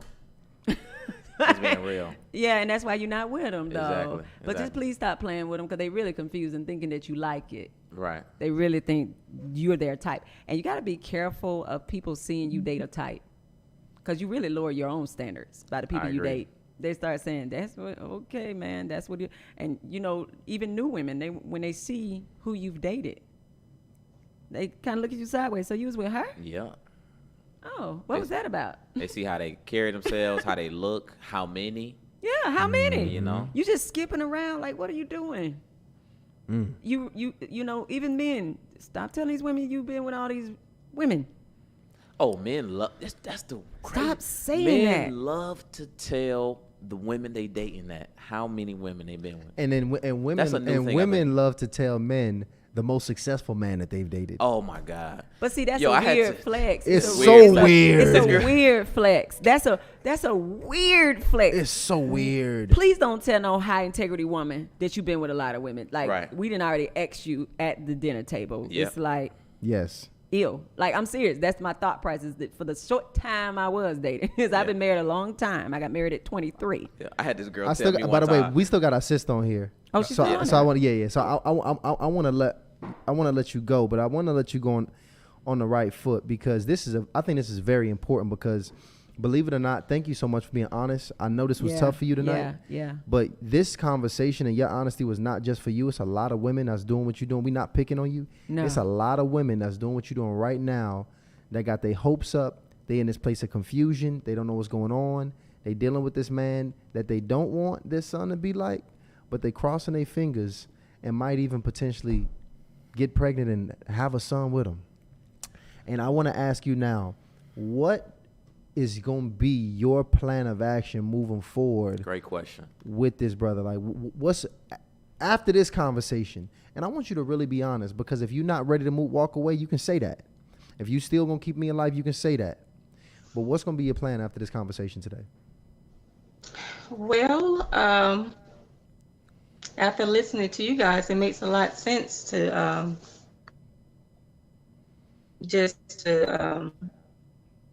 keep him at a distance. Yeah.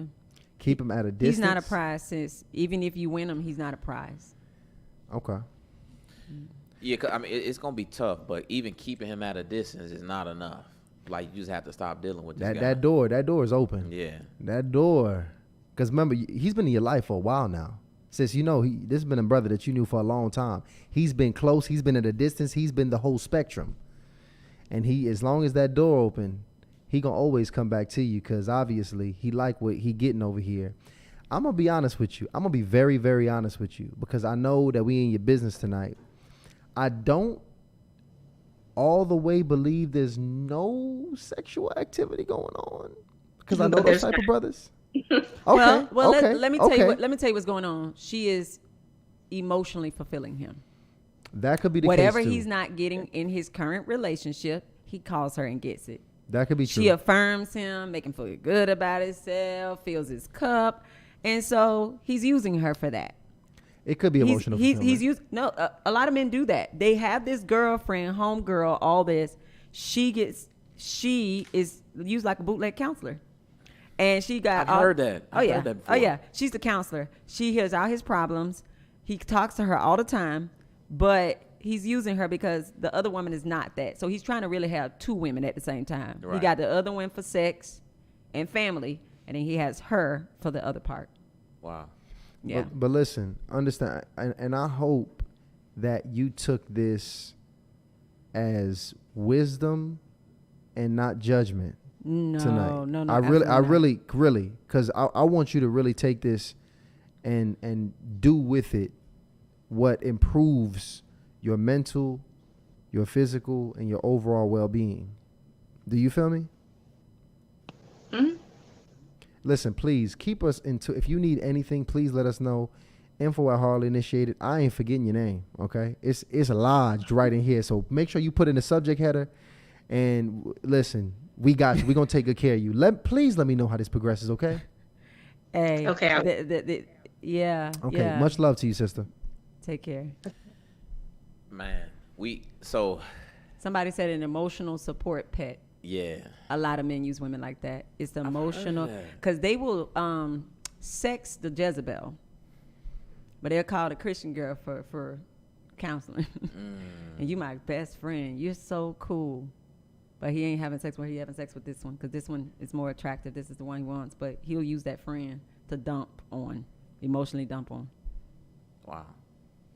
And I tell women, don't let them emotionally dump on you. I got a friend I love, and long-term friend, guy coming in and out, won't marry, but he will call her about all his issues. And I told her, you don't answer that doggone phone call no more, because that's what a wife does. And a woman will take pride in that. Yeah, he calls me and tells me everything, and he's so vulnerable with me, and I just don't understand it because he tells me everything. I know everything about him because you're his counselor for free. For free.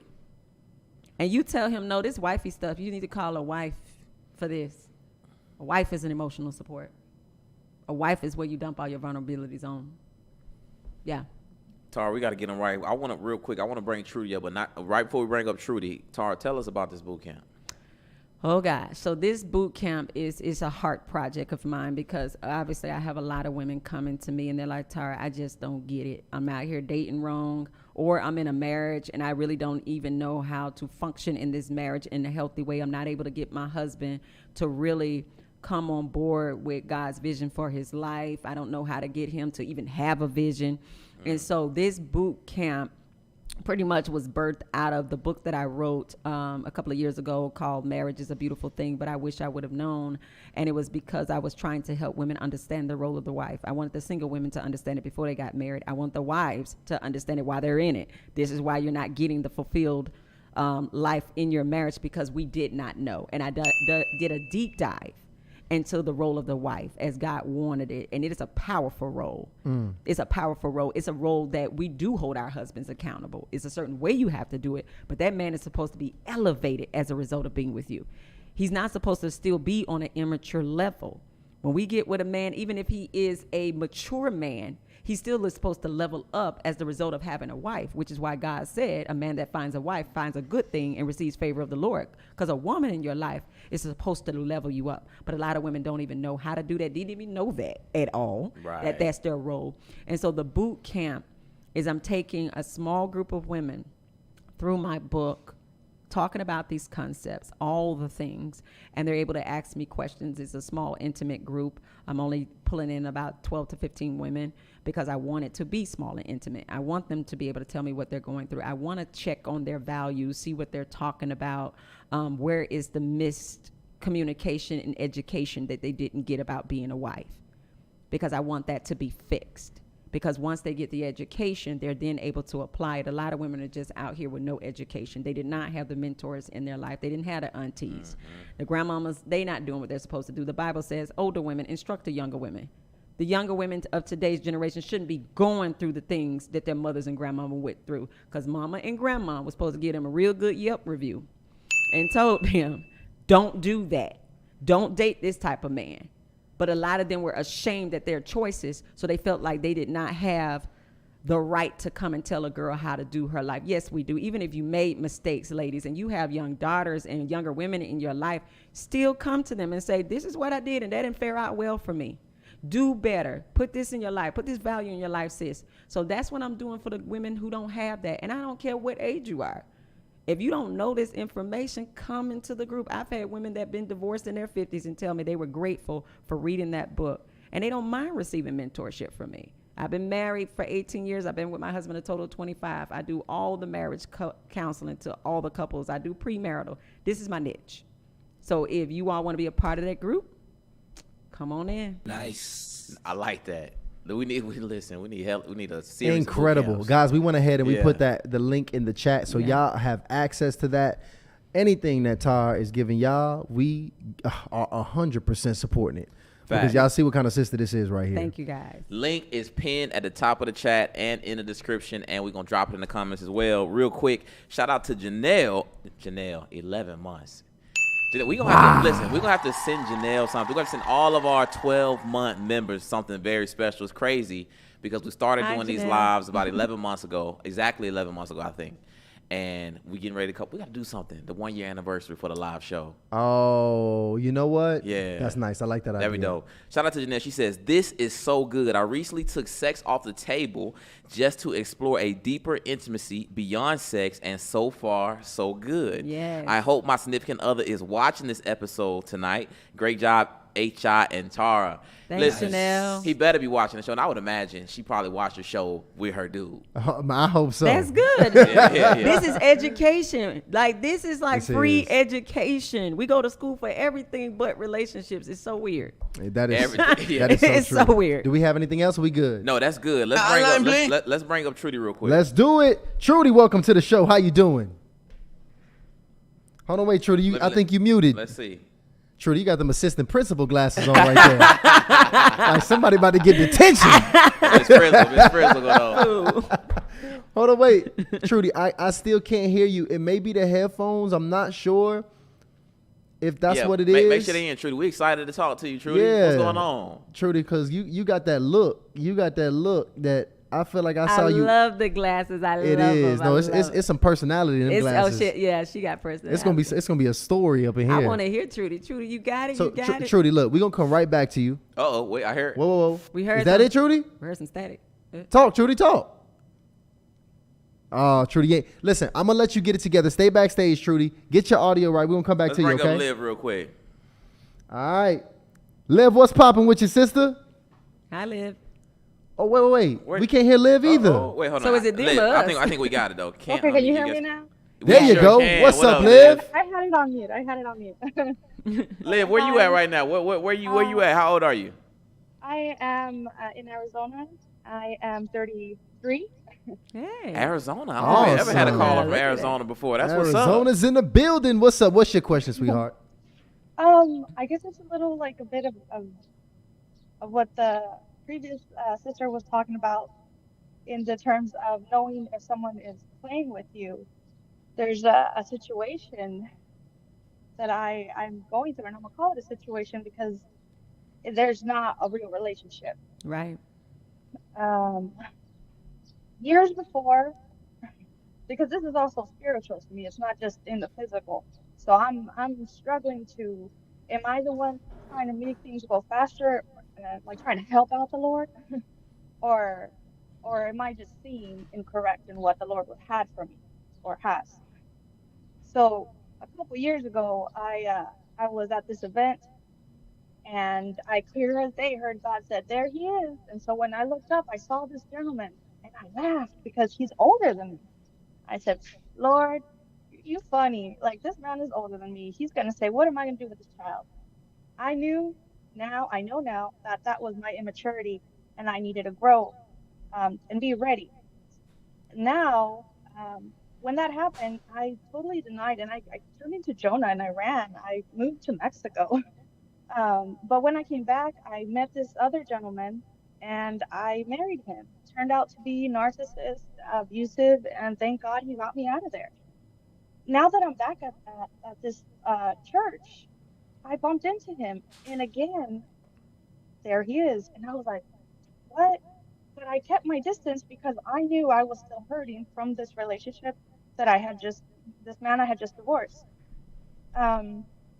We got to talking, and he said, like, I know there's something there. And I was like, yeah, whatever we're feeling, it's mutual.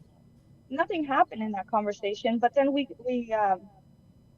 hung out again, and he kissed me, and I kissed him back. But then No, nothing ma'am. happened after that. No, ma'am. And You I should was not like, have oh, kissed. dear Jesus, something happened. Like, this is not okay. Something happened. And so we kind of like took our distance, but now I'm like, wait, he's an older man. He knows what he can be doing and not doing. He serves the Lord. So I know there's a conversation that needs to be had. I believe I'm waiting for him to initiate it. And I'm like, should I even be waiting? Because of what I heard, what God showed me in other visions throughout prayer, now I feel like I'm lost and I need more direction, because like you were saying, we are not taught these things. We're just kind of going by how do we go about it. So hold on, wait. So is the question? So just so I know the question, is it should you be waiting for him to state his intention? Yes, because because that is exactly where I'm at. Should I wait, or should I? No, I think you need to ask him what is his intentions is. It's very simple. Sir, what is your intentions towards me? Yes. And if he says something like, I don't know, move away from him. Because he needs to be able to tell, he needs to be able to tell you, I'm very interested in you, and I think that possibly we can move forward. And then y'all, may have dinner, have some conversations. And if both of you are believers, this should not be a year-long, 2-year thing. He's a grown man. You've been married before. Y'all are adults. So you let him know very firmly, I do know you kissed me, but I do not want to do physical contact with someone that's not my husband. So if you want to do this God's way, let's do it God's way. But we can have conversations. But you need to ask him what his intentions are, and whatever he tells you, hear him. Yes. Like I said, women, we like to believe that men say things and mean something else. So if he says, I don't plan on getting married, believe him. But you can ask questions. Don't be afraid of asking questions. Women are very afraid of asking direct questions from men for some strange reason. And this is why they get blindsided, because they never ask questions. You have a right to ask a question. He is not your husband. He is a strange man. Please ask questions as much as they come to you. Whatever you discern, ask him. Thank you. And if he runs, thank God. Yeah. Thank God. Look, thank you so much for coming up here, Liv, and asking that question, okay? Thank you. You guys for being such a blessing. Have a wonderful night. Likewise. Appreciate you, Liv. And look, shout out to Arizona. I was getting corrected in the chat. We got lots of initiates in Arizona, apparently, so that's my bad. Arizona. Come through. Shout out Arizona. All right, so I got, it looks like we have John Bonnet, who's been very patient back here. I'm going to go ahead and bring my sister up. What's up with your sister? How you living? Oh, Lord. Am I on? Okay. You yes, on, you are. Bonnet. What's good? My son is autistic, so he might be in the background. I love your hair. Thank you. So I had to write it down because I'm like mad nervous.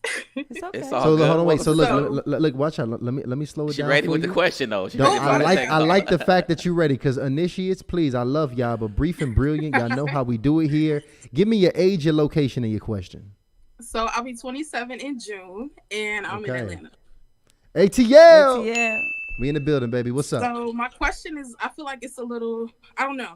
So it's, how do I heal from being a seductress and a temptress? Because in the past, I've had men who were willing to wait with me or for me, and I would push them to their limit. So I just want to know how to stop that cycle. Right. Hold on, so you're a seductress. Wow. Yeah, we talked about that. Remember, women, we do that too. Even when men say they didn't need it or don't want it. We do that. And I felt deeply rejected if a man wasn't willing to go all the way. So I would feel very rejected. Well, I will tell you this. That's the same thing that happened with me and my husband. I'm going to put you on mute. It's okay. Oh, I was like, I thought Wait, before you answer that. I thought you pressed the button. I was like, what's wrong? Give us some detail. Oh, you thought it was the same. I was like, stop it, type. Give us some detail on what a seductress is. A seductress, women that seduce men. Okay. And sometimes it comes from a place of, this man can possibly just be interested in me as I am. I can't possibly hold his attraction just from conversation, just from being his friend, just being connected to him, just from listening to him. When a lot of women don't understand, that's deep intimacy. And we have been taught to have sex with these men. I'm telling you, a lot of us in our families have been pushed to go ahead and have sex with men to keep them. I get what you're saying. So this is the woman who, if you got some kind of tension or friction in a relationship, to make it up to you, she might send you like a video or something. Yeah. To kind of get you back re-engaged or something. That's what. Yeah, because that's what you're interested in. That's what you want. We really hold men to a low value a lot of times. Like, that's all y'all like feed on. That's all, that's what they want. That's what they want. And that's what people say. Men just want food and sex. Like, y'all just dogs, basically. You just want food and sex. Y'all don't want conversation. You don't want vulnerability. You don't want to actually connect with somebody on a higher level of thinking, which is so untrue, especially for intelligent men. Intelligent men would love to have a conversation with you, would love to laugh with you. Men love to laugh. They love to connect. But a lot of women are like, I'm going to have sex too. And if you are sexualized, they're like, this is real sexy that I'm talking to him and he ain't going for me. It's even more a challenge. And there are some women that are like, oh, I'm going to break that. He told me he ain't having sex. Oh, I'm gonna break that. There are women that will stand up for that challenge as well to say, nah, I'm gonna get him. And I've said that here. I'm very transparent. I did the same thing with my husband. He was not trying that. He said, "You a virgin? I am not touching that, girl. We good." And that was more of a turn on. That was more of a challenge. And then all my friends were having sex at the time, and I was just like, I'm gonna get him. And I did, you know. And he was not checking for me like that. He was not trying to do that he knew I was a Christian. Our first dates were at church. Wow. So he loved that about me. I didn't even realize. He said that was the thing that really, like, your level of wisdom and your love for God, you were wifey material when I met you. He said, so when you switched on me, I really didn't even understand where that even came from. And I was like, that was really a place of low value. And people telling me I need to sleep with you. Like, he a good one, girl. You better do something. And he was a little older. So they were like, you know, older guys, they can't go without sex. They can't not do that. So, you know, you better give it to him because he probably going to leave. All that crazy stuff. And I was young at the time and I didn't really understand it. And I'm like, I guess I got to do this. And I also wanted it because it was so attractive, the conversations we were having, the vulnerability we were having, the connection, the laughing. I'm like, this is amazing. And so to our caller, I want you to know when you have a high integrity man. And I want you to honor that. And I want you to know you really want him to fall in love. Please stop sleeping with them, because then you lower your value. If he's trying to wife you, he's respecting you and saying, we don't have to do that. I like you enough the way that you are. You're beautiful. You have a great personality. I like spending time with you. Girl, that is so deep and beautiful. If God has brought you men like that, don't you ruin it. Don't you ruin it by introducing sex. Save that. That's just the icing on top of this big, beautiful cake y'all are building in friendship and communication and connection. Sex is just the icing when you get married. It can't be the foundation. And you're going to twist it to now the relationship is about sex. And you really cut off that man sharing with you. When you're not having sex with men, they will start sharing more with you, talking more to you. But you introduce sex, and now they're looking at your body every time they're talking to you.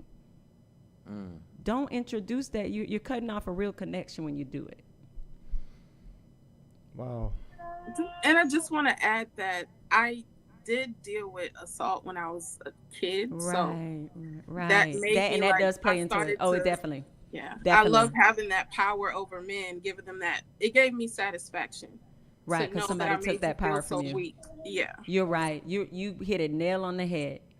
Because you're like, I'm going to take it before it's taken from me. Yes. But you're assaulting these men in a way because they're asking you not to, and they don't want to. And don't make them feel bad because they're not coming for you like that. Don't make them feel less of a man, and don't make them feel like they're weird because they're not trying to. They're actually being gentle with you.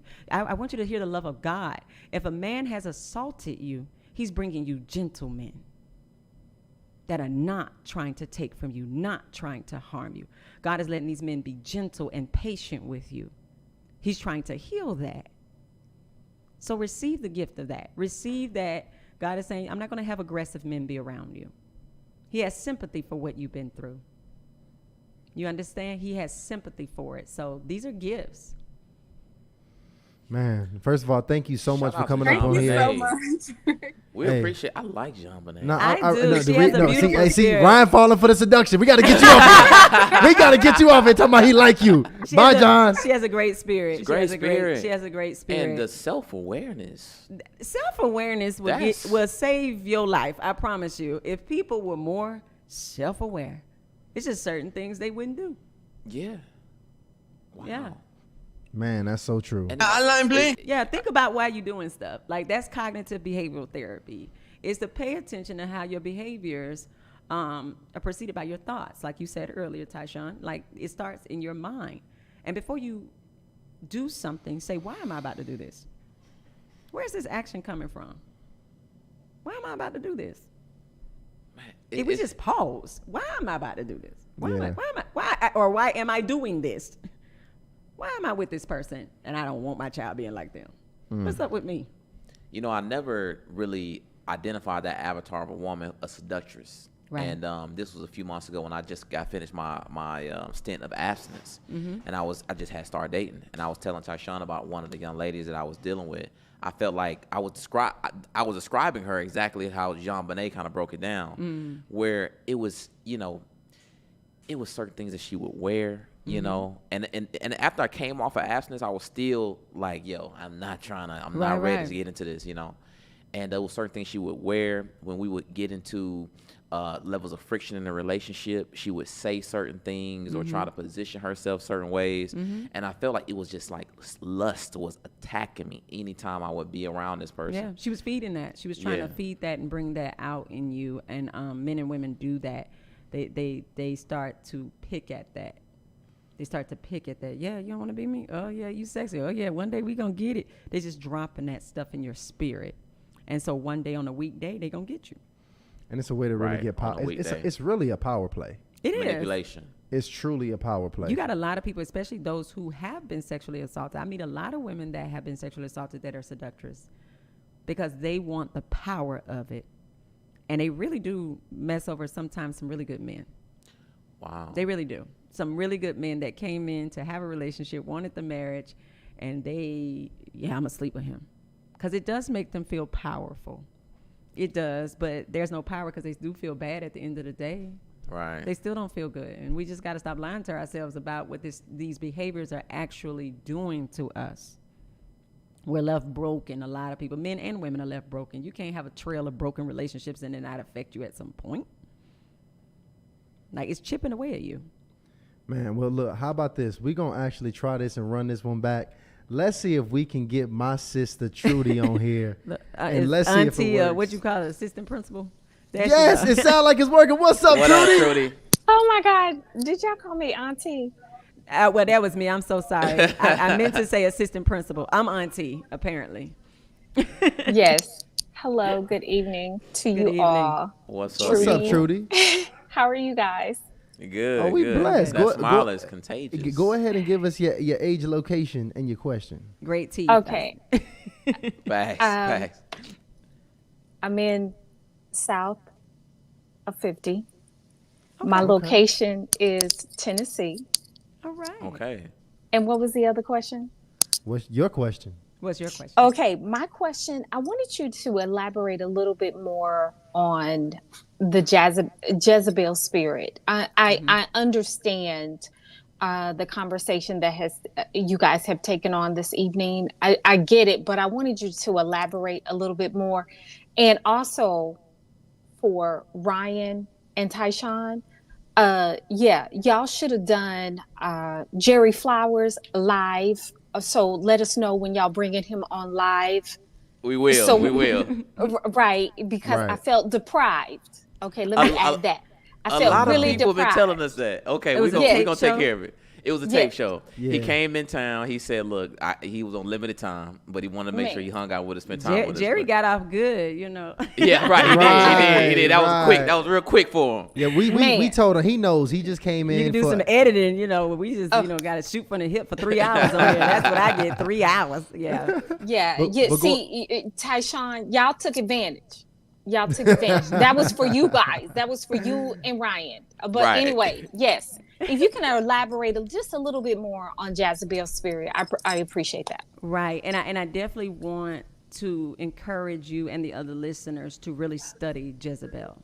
Like this woman, a lot of people take it lightly to be a Jezebel, and they don't understand it's a destroying spirit. She is cunning. She is manipulative. And a lot of people do not believe they are cunning and they're manipulative. They will see themselves destroying somebody's life, pulling a person away from God, because understand that anytime you're involved in a sexual relationship with someone, you are pulling them away from God. You are interfering with God being able to speak with them and get into their spirit. You are contaminating their spirit. So when God is trying to talk to them, to pull them, you are contaminating them. And Jezebel is cunning and she is manipulative. And I don't want to say if I say she, they're going to assume that men do not have this spirit. Mm-hmm. But men hunt women. Oh, yeah. Men study women. And they manipulate. And they destroy. And we're not going to say that adults don't know when they're hurting someone. The moment you cheat on somebody that you know loves you, you know you're destroying something within them. But when you have this demonic spirit, you can't really control yourself at times. I know I'm wrong. I know I don't really want to be with them. I know I'm manipulating them. I know they're insecure. I know they just like being seen with me. And I can take advantage of that. And they do it. They do it. And we have to understand that, especially as believers, you can't operate like that, especially if you call yourself a believer. You don't operate in destroying somebody's purpose, their life, their connection with the Lord. You should want to run from that. Like you should tell a person, I believe that I'm a distraction. I believe this relationship is a distraction. I can see that you're not connected to God's spirit because of me. And I want to remove myself from that. But a lot of people will not do that, especially those who are deep within this Jezebel spirit. They have no problem with you losing out. They have no problem with it because they're losing out, or somebody hurt them. They have no problem hurting you. But this is very hard for people to ever see themselves as a Jezebel, men and women. They're like, oh, I'm just having fun. We're just having fun. It's just dating. This is what we do. This is what we do. So just because it's the culture, that's what you do? Never considering why you do that, and if it's a right thing to do. Do we ever consider, is this the right thing to do, the righteous thing to do? Because everybody's doing it. Yeah, and a whole bunch of people busting hell right open too. You gonna be right there with them? Because that's what everybody do. That is very, yeah. They go to hell. And they don't mind. And we got righteous people. We're supposed to be a peculiar people. God said, my people are a peculiar people, meaning like low-key weird. We're not supposed to fit in. Right. Like somebody's supposed to say, oh, you don't just date people and have sex with random strangers? Say, no, I don't. And if you really listen to yourself, you shouldn't either. Right. That should be weird. But it's not. And why isn't it weird, y'all? That's a good question. Why is that not weird that everybody's having sex with strangers and not making any commitments and not being in committed relationships? I think because lust is such a powerful enemy that people have just given up, just given in to desire. They're blind. And Jesus came to give sight to the blind. Yeah. And you will only get sight if you receive the Holy Spirit. Because I'm just telling people right now, you're not going to break out of that Jezebel spirit, that Seductress spirit without the Holy Spirit.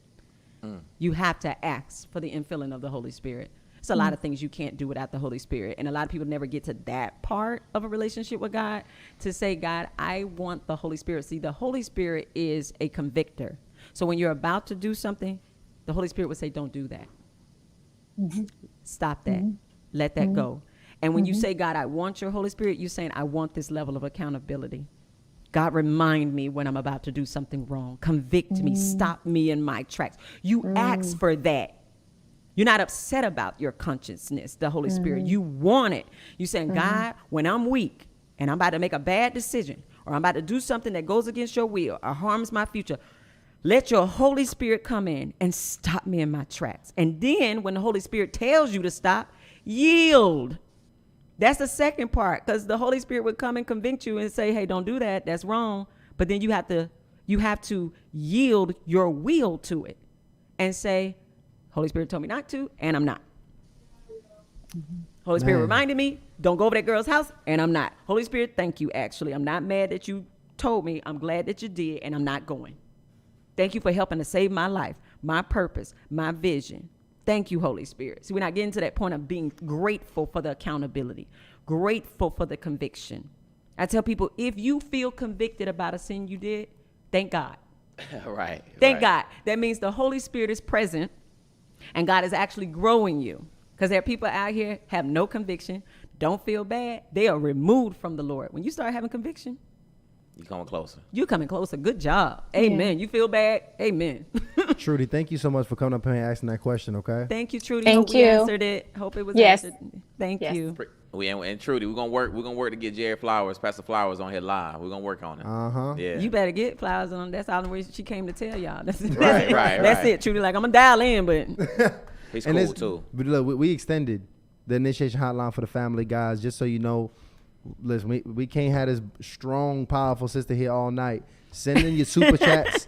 Go ahead and send in your super chats. You have any final questions? And I got one join that coaching last class. initiate Yeah. that we have back here backstage that we're going to get to. And guys, you see the link. I just pinned Tar's book. Okay, so you make sure you want to get that. I just pinned it to the top. But don't forget, she's got this boot camp. And I'm not sure. I mean, you might have to open up to more than 15 people. Okay. I mean, but I'll do multiple cycles, but Okay, this first cycle definitely I want to, but also on my YouTube channel, I talk about all this stuff, y'all, for free. Like, legitimately, I did a whole season on dating. So I do a lot of free content, too. But the coaching class is for just this private, very close-knit. But I have it's the hands-on. But if you say, Tara, it's not in my budget, but I still need it, go to YouTube. Look up my name. Go to season, I think, 2. I talked about this stuff. So And guess what Tara told us, y'all? I'm already going to drop some sneak peeks into the future, because y'all know Hardly Initiated is doing its first ever live show in August. And Tara has agreed to be one of the folks on our panel for our live show. We shopping for venues now. We just hired our event coordinator and planner, which is dope. Oh, it's going and down. We trying to decide how big we want to have this one. You know, you're gonna have plenty. This is God's doing a movement. He's heard the cries of his children, his sons and his daughters, who are like, God, ain't no husbands and wives left. They all gone. Right. like they really be feeling like, so everybody matched up. God, I'm 30. Everybody matched up. I'm 40. So ain't nobody. And God says, it is. I just have to mature a bunch of folks. When everybody get mature, it's going to be a lot of marriages. I call that out this year. It's going to be a lot of marriages this year as people mature. It is. People are going to say, that's God's design and I want to do it. Yeah, it's time. I called it out. Like, people are going to actually desire to get married. It's just the good, happily married people. We need to start talking more. There you go. We're not talking. And just so y'all know, for my people, by the way, I see the chat going, the people that's curious about the event wait list is going to be in the description. You need to make sure you're on the event wait list, because they're going to be the first people to get the tickets, and they're going to get the early bird special. Yeah, because the thing is, we think we could fill up a room with 1,000 people, but we don't want to do that. We're going to make it intimate. We want to make it more intimate. We're going to make it nice and intimate for the people for our very first event. Intimate as in around like 300. Right. I like it. I like small groups when you're really trying to teach. Sometimes it's hard in very large spaces, but exactly. I get it. So let's do it. We got initiate backstage. It looks like it's Courtney backstage. Courtney, yes. She's over there celebrating. What up, Courtney? Oh my gosh, am I on here? You are on here. I like that energy. All these pretty teen people. Yes. There's some beautiful people calling in. It's some beautiful folks calling in. Hey, Courtney, look, go ahead. I know you're excited, but look, we're going to have a good time tonight. I need you to be brief and brilliant. I need you to take a deep breath. And then I need you to let me know your age, your location, and your question. Hello, my name is Courtney, and I am 25 years old from Detroit, Michigan. The D, 313. Yeah. But yes, so my question is, I have been what I would say delivered from the Jezebel spirit. I know that was something that I've definitely dealt with. And since I had my deliverance, it's one of those things where I feel like I still was attracting people with these spirits, and I would notice it right away. I remember a guy I was dealing with. I'm like, God told us to flee from sexual temptation, but I never used to do that before. But I'm like, please stop tempting me, right? So I'm like, for me, backstory, I teach dance. So I'm like, for me, Courtney, when you're trying to find a husband, when you're trying to find a man of God, I've spoke to multiple people, and I'm trying to really zone in and figure out, is it okay for me to teach the style of dance that I teach? So I teach heels classes, and my whole point is for women to embrace their bodies, just have confidence through dancing in heels. So it's been something that, if I'm being honest, I didn't know what I was going to ask tonight, but I'm just like, you know what? Let me just ask this question, because I started back teaching dance only about, I would say, a month and a half ago. And for the most part, I've been okay, but sometimes I have those moments where I'm like, will this scare away a man of God? And like, will this attract the man that I am trying to run away from? Is these like the type of dance? Is playing that a little bit for me? What kind of thing? She said heels. So I think I know which one you're talking about, because I want to add to this question if I'm correct, because this is the dance classes. I see them all over the internet. It's kind of a sensation. This where the ladies get together. The music is all sexy. They kind of got the sexy outfits on. They got the high heels on. Really? It's a chair, and they kind of. It's no chair.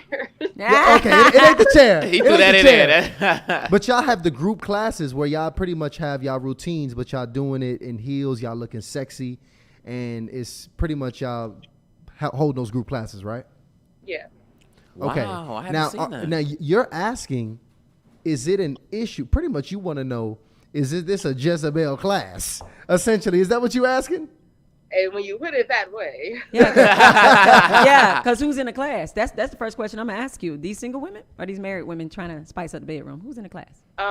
So that's the thing. If I'm being honest, when I spoke about this to somebody months ago, when I was trying to get back, when I didn't know if I wanted to get back into it, I told the person that encouraged me to do it.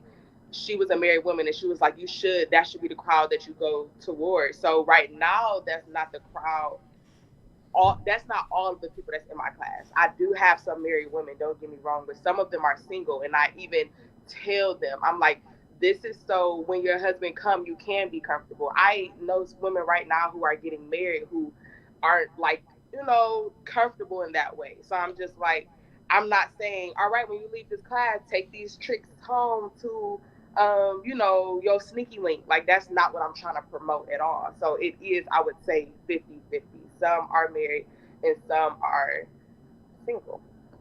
Well, I like your disclaimer, and I feel like the intentions of your heart sound very pure, that you're trying to help those who don't know how to let loose, kind of, sort of, and be flirtatious with their husband. And because that is a flaw of a lot of, not a flaw, but is a level of education a lot of women don't have. They don't know how to kind of let loose in the bedroom. So I think your intentions are pure. And you give that disclaimer. You like, I ain't trying to teach y'all to be out here for these boyfriends. I'm not. I'm talking about when y'all get with your husbands. And I do women's group all the time. I probably tell you come teach my group, because I keep trying to tell these Christian women take off these long lace outfits and and you can't play gospel in the bedroom when you trying to get with your man. That ain't what we trying to do. And I try to tell them to balance it out. Like, balance that thing. Y'all ain't at church. You're about to have sex. And a lot of them don't know how to balance that. So I like the class as far as what you're telling me in the description. I think your intentions are good. Oh, there we look at that. You're not a Jezebel girl. You okay? Okay, it ain't a Jezebel class. No. So I think so you're saying, and I think this is the intention, because I've been seeing a lot of these.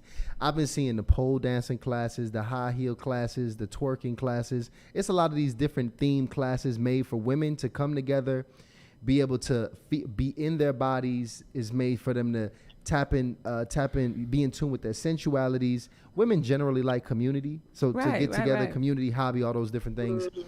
And I think what you're saying, the difference in what makes it good or bad, is it the intention, or is it the audience you have in there? What is it? What would you say? I heard her say she tells them that when you get a husband, so I hear a ministry in there of her saying, this is not my intention to have y'all out here using this on y'all boyfriends and seducing them.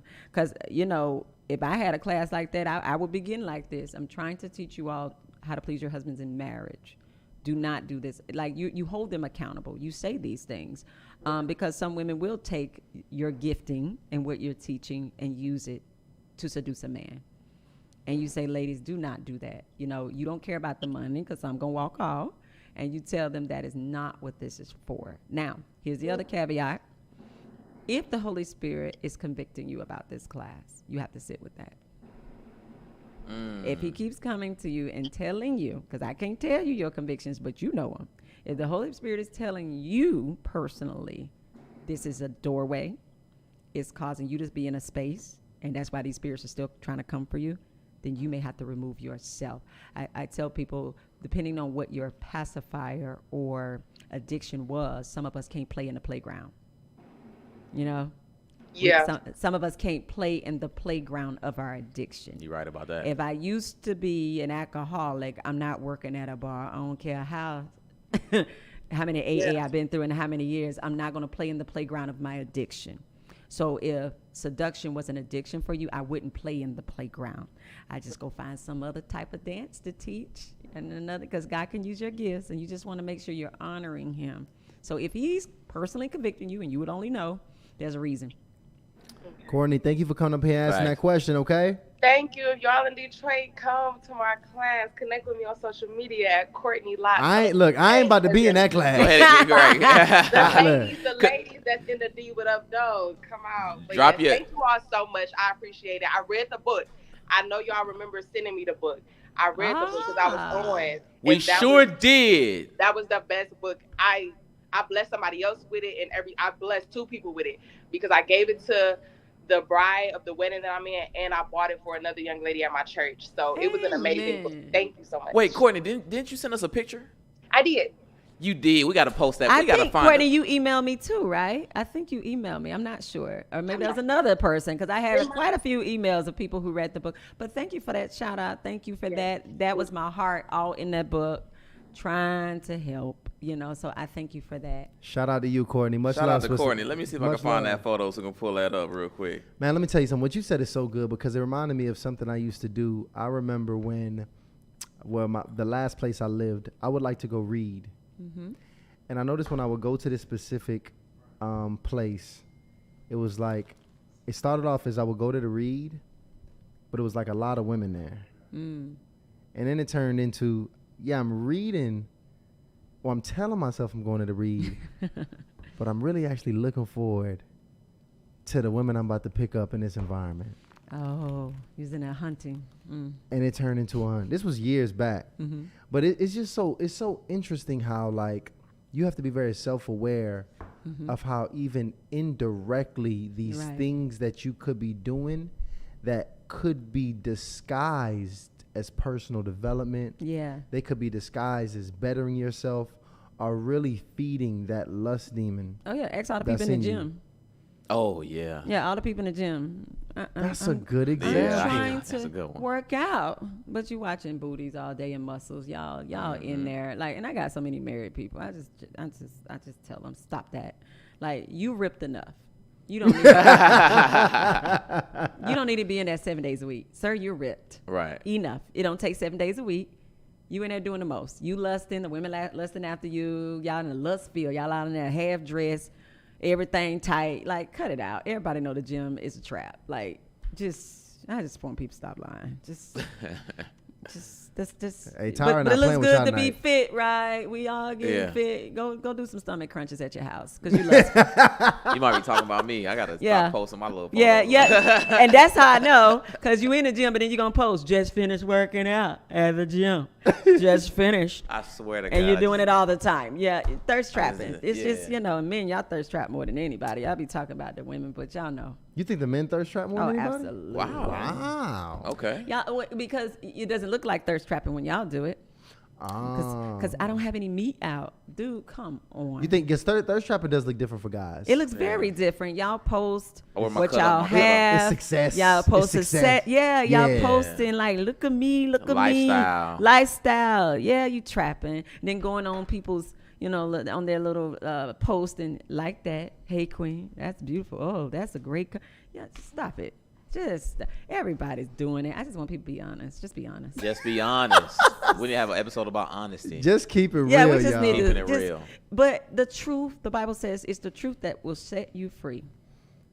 And once you start being honest, you're gonna start being free. Just tell people, this is who I am and this is what I think. This is how I am.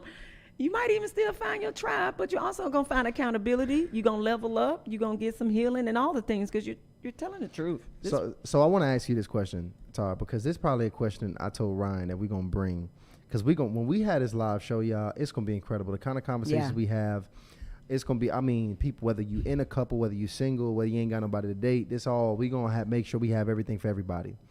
And for people in relationships, I want to throw a little twist at you, a wrench in here, because you could really have this Jezebel spirit while you in a relationship, and I know that.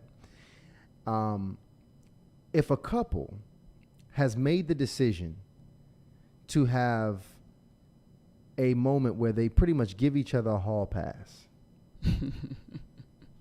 or give the man a hall pass, This is some of the non-monogamous lifestyles. Right.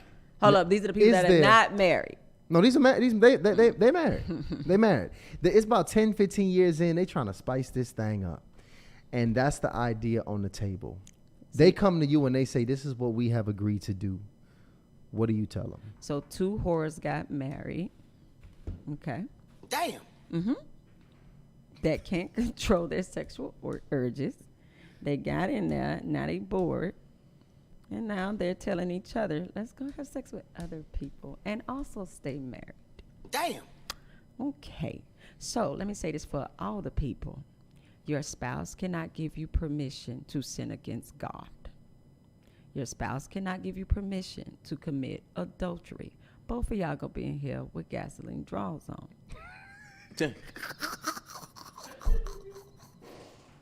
I don't care that that person you married to has given themselves over to a reprobate mind and don't care about sin against God.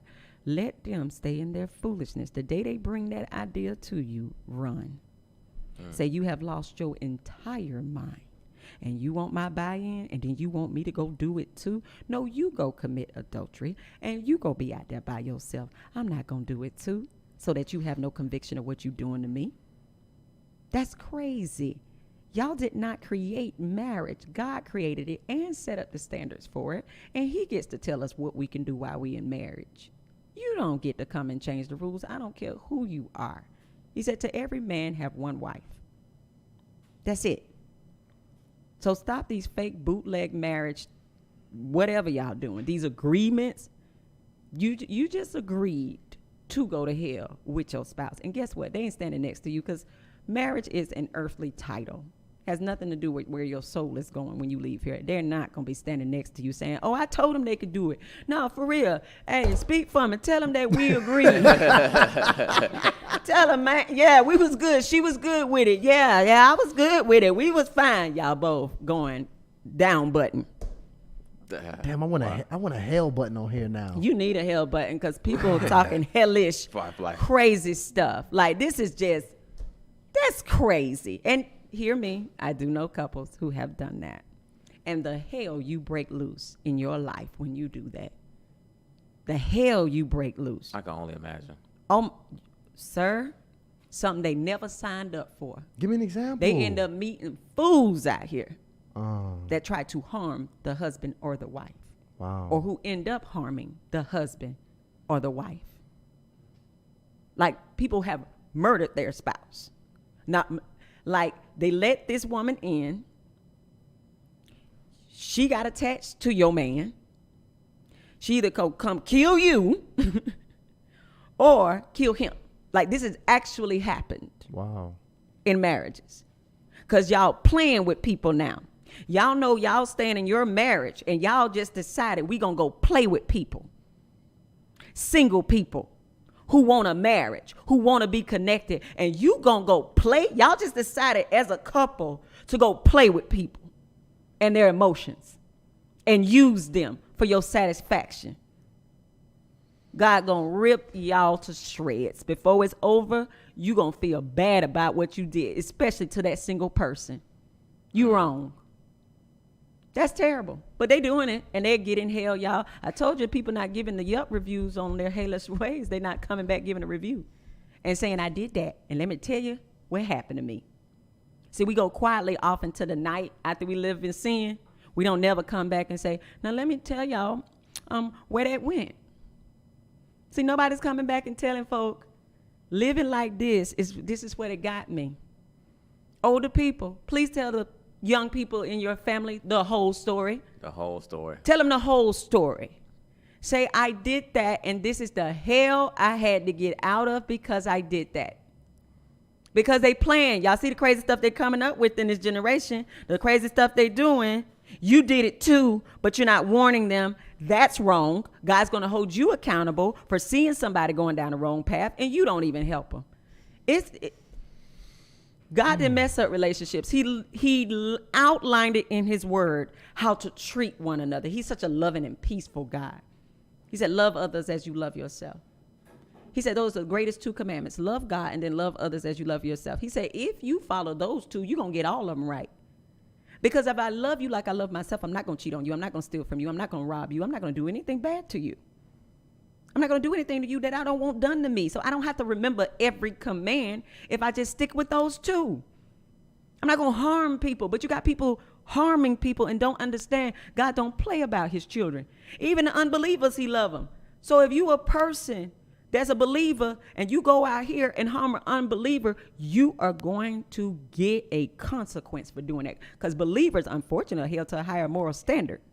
So when you know you're wrong and still do it, especially to the unbeliever, the type of warfare and hell you go through, people are just not telling the truth.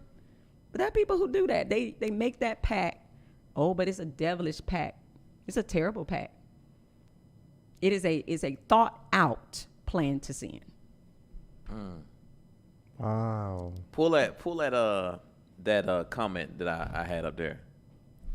Pull that comment up. I want to show that real quick. It's terrible. And they play games like that's fun. Oh, we have an open marriage. Okay. So check this out. Why you got it right in front of my face? So don't look at the guy. I'm not sure how the guy got caught in there. And Okay. I took a screenshot of this. But this is the spiritual word. They posted about a 27-year-old virgin woman expressing to Bishop T.D. Jakes, right? And Progressive Love. This is actually one of the Progressive Love Academy. this is what We actually had her on. Yeah, we actually had her on. She came on. Well, it was in a debate. It was in a debate. She's in a polyamorous relationship. We had Pastor James who's in a monogamous relationship, and they came on to debate both relationship styles. And this was her comment. This is her comment. Oh, this is a woman saying this. Yeah, she's a woman. Oh, hush. Nobody is putting pleasure on hold for your male ego-based gods. So, and when I seen that, I was like, wow. What was this? What was this in reference to? It was in reference to a 27-year-old virgin that she's having difficulty finding a man who shares the same convictions. Okay. Yeah, so she came up, asked TDJ, hey, look, I'm 27 years old, I'm a virgin.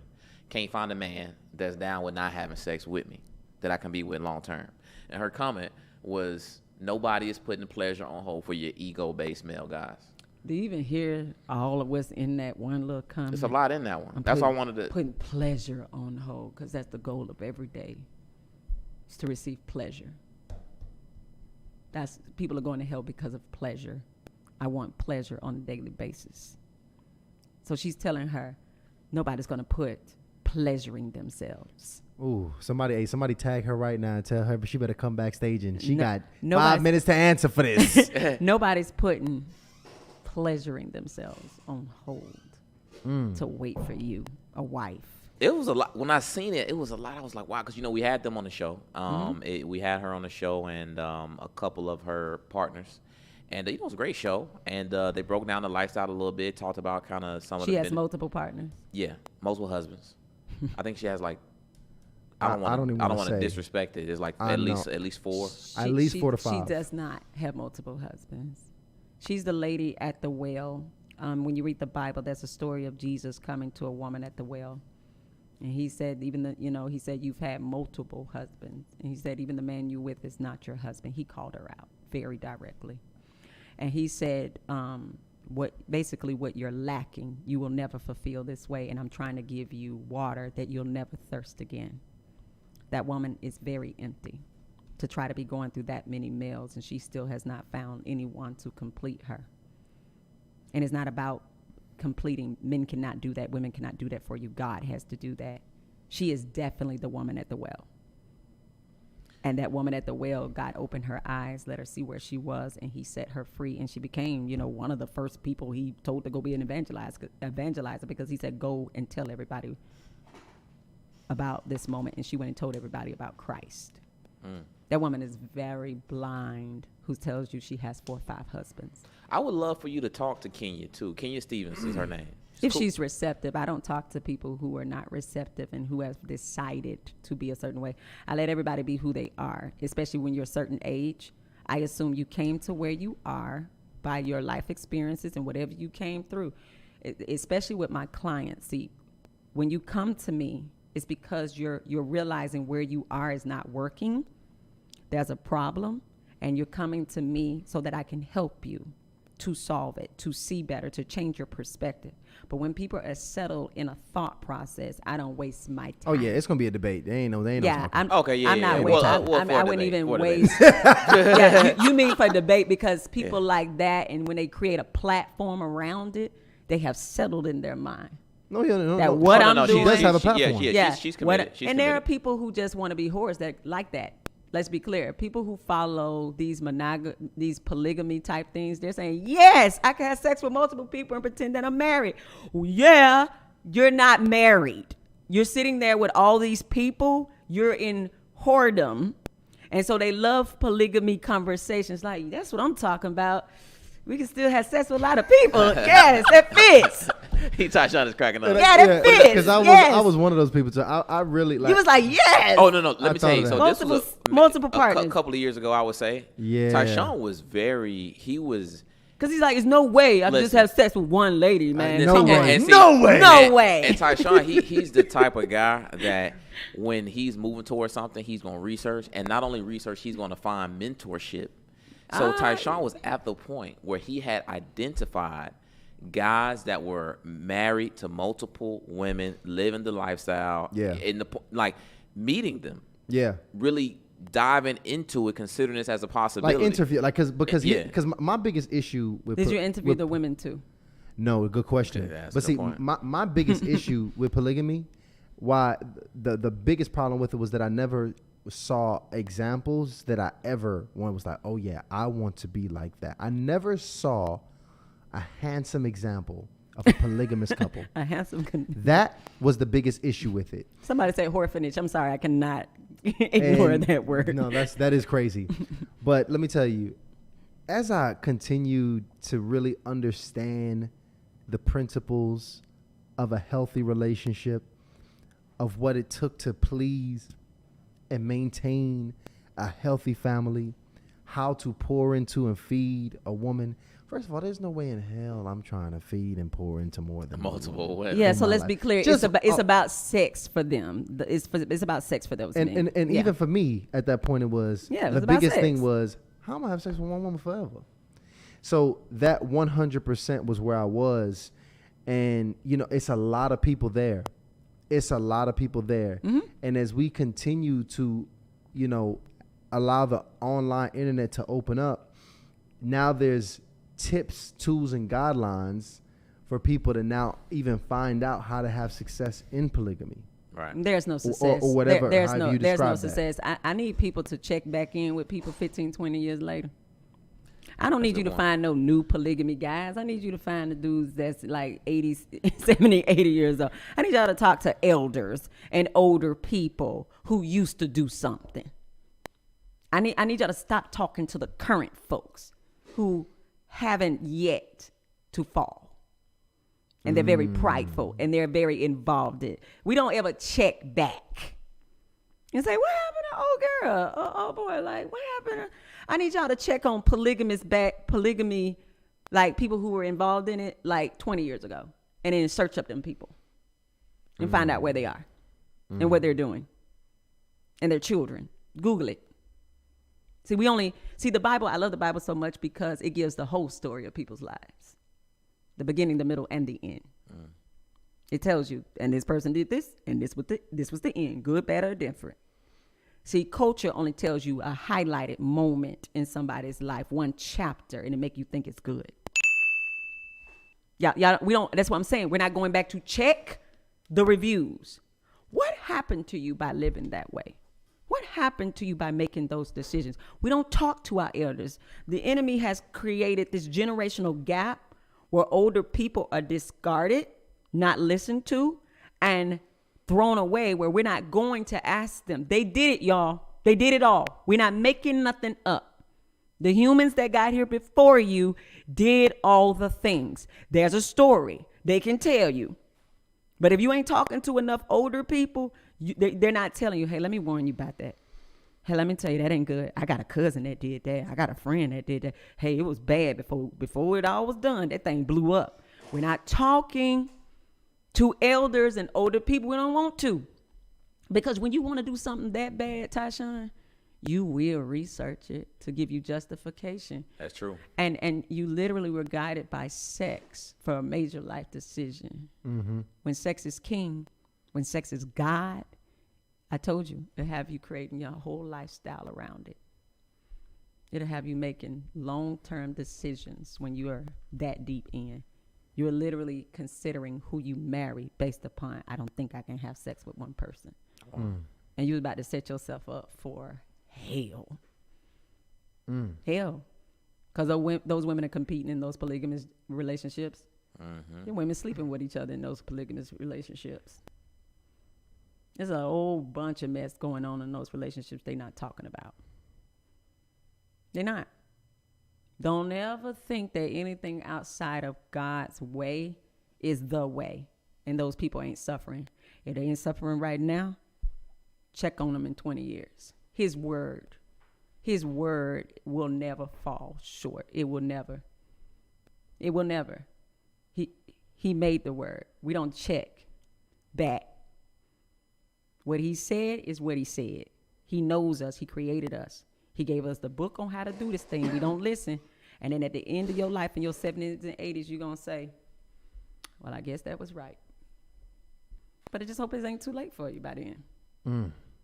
Talk to your elders. They are here to warn us. The Bible was here to warn us. All these whoredom stories are in the Bible. The Bible is actually very interesting. It is. It talks about every story. Everybody you're talking about, there's a story in that Bible about that and what happens to people who live like that. You got to get educated. I don't need to go through my own personal hell to know that leads to hell. I watch people. I love watching biographies. I love hearing people's stories. Shoot, I watch Dateline. I be like, dog, that went bad. I watch. I'm like, yeah, human behavior, crazy.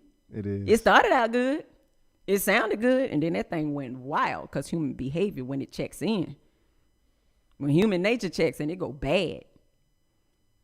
Don't let anybody sign you up for that type of debauchery. That's crazy. I'm sorry. Y'all, let me tell y'all, if you are watching this right now, you are absolutely blessed. Matter of fact, I want to see, y'all already know, if this has blessed you in any way, form, or fashion, drop a blessed in the chat. I don't care if you're watching the replay.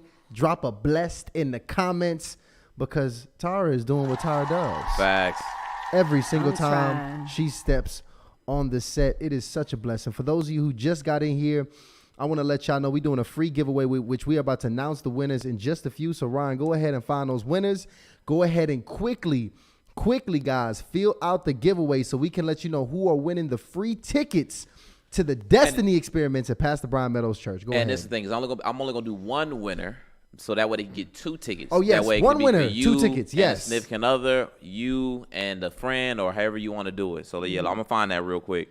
So absolutely. Give me some time. So that is coming here, guys. In the meantime, throw up that photo of Courtney real quick. I got to get Courtney a shout out. We got a photo of Courtney on here? She done copped the book. Yeah.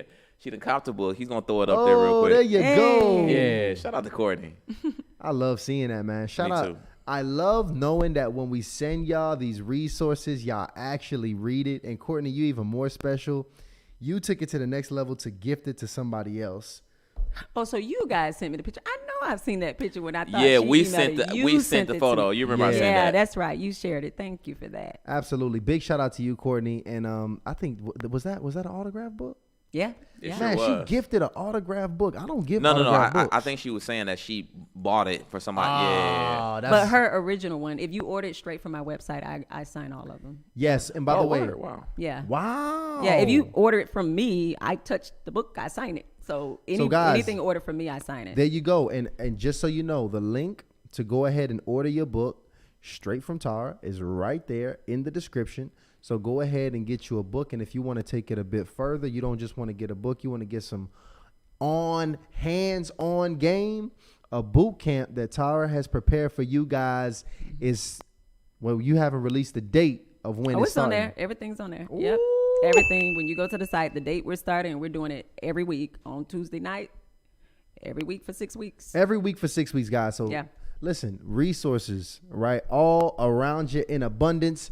Ryan, let me know when you want to go ahead and get that. And guys, send over your last cohort of super chats. But I got you. Send them last cohort of super chats So y'all can go ahead and get your questions answered because this thing is winding down here. Big shout out to the family that's been on here all night long.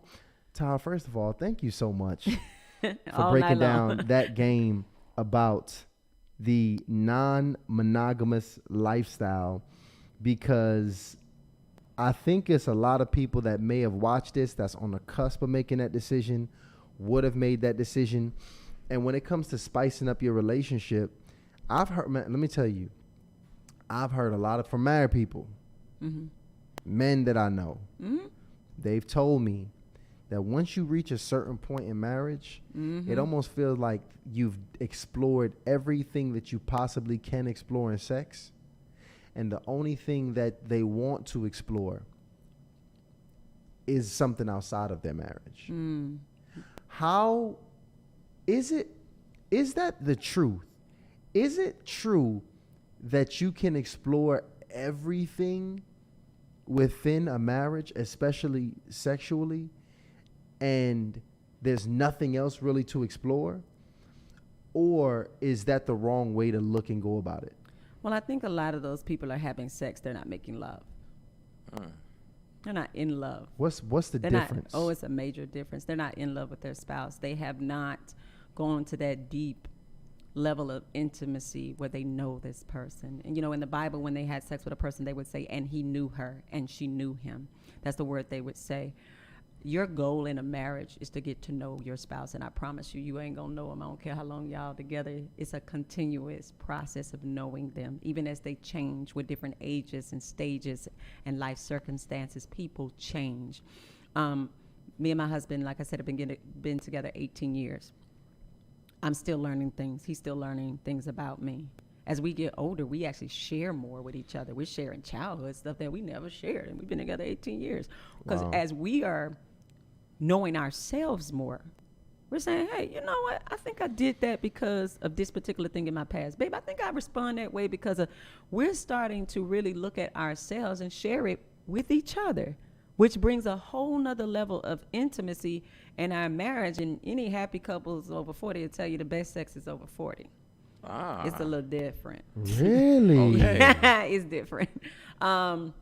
You're making love. You're looking each other in the eyes. It's different. Oh. It's very different. Y'all still getting hit from the back. All right. Oh God. No, he did. Tasha, we're gonna save you. But it is very different to know my husband now, and we've been through all the things, and we've had incredible love and grace and mercy, and we've raised children together. This is my friend. This is my partner, and I just so happen to be able to make love with him. So this is my closest bond. And so our sex is very different. We don't have the stresses of life that we used to have in the beginning of our marriage when our kids were young, when we were young, doing the most, all over the place. We just have a different bond, and even the way we're free in our sex, and we do explore more things because there is other things you can explore. But all of our stuff is good, and we talk about our sex more. And, we send pictures more. We do really interesting things over 40 because it's fun, because we're free. Send pictures more? What are you talking about send pictures more?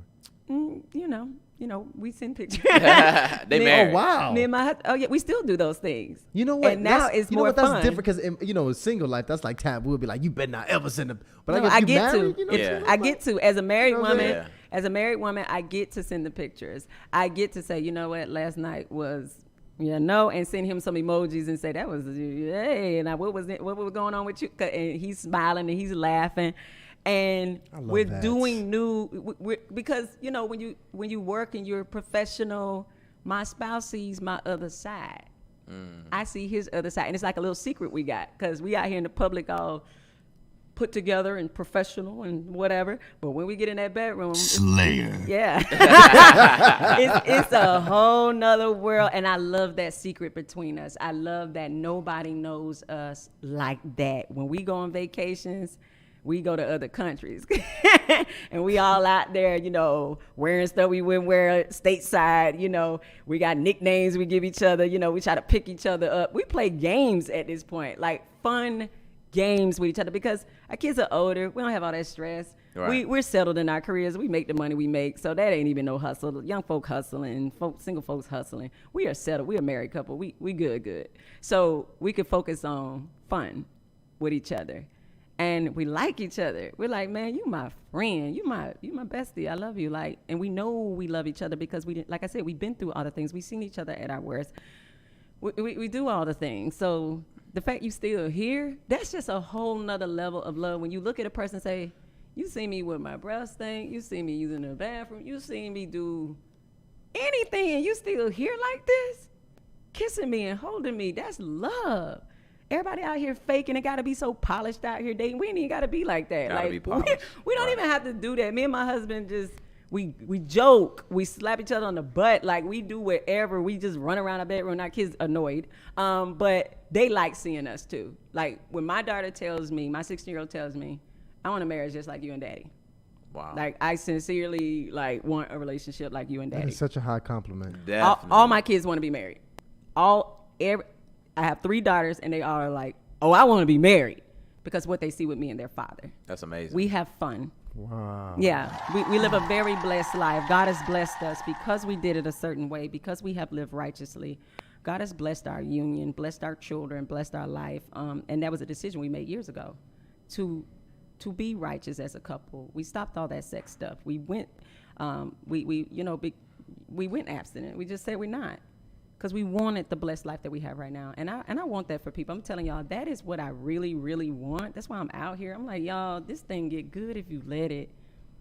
Like, search for that. Men, get that good wife. Marry her and cultivate that over and over again. Water your own grass. My husband waters me. He don't think about other women. He's like, no, everything is right here. And I love when he hugs me and he's like, babe, you have no idea how much I love you. I said, I do, because I love you the same way. And we can say that. And we mean that. And it's good. I want that for people. But you got to stop playing, y'all. You got to grow up. That's grown folk stuff. That's intimacy. I tell my husband everything. He tells me everything. Let's get a hand clap for that. Man, let me tell you. Shout out to, I'm ready for you. Ready for the announcement? Yeah, what's up? Okay. What's the announcement? the winner. The winner. Yeah. So here we are, guys. We are about to announce the winner of the tickets, the 2 tickets of Pastor Brian Meadows' Destiny Experience that me, Ryan, and Tara will be attending. I'm gonna cancel my hair appointment. Yeah, I'm cancel your hair appointment. Your hair look good enough. Let's get it. Right. So what we got going? The winner is Miss Nakia Antoinette Edwards. So, Nakia, I'm going to email you. I think, so the event is tomorrow, starts at 7. Yes. So I'm actually going to email you tonight how she's going to get the tickets.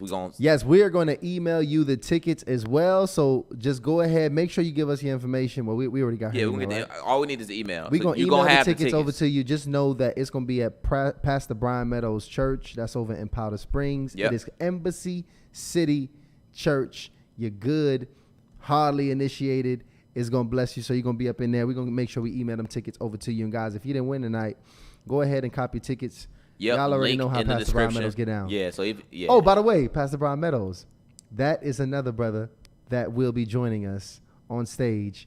Just, look, hint, hint, all right? Y'all got blessed tonight. I'm dropping some spoiler alerts, but y'all already kind of getting a glimpse into how powerful it's going to be. So congratulations to you, sister. Congratulations.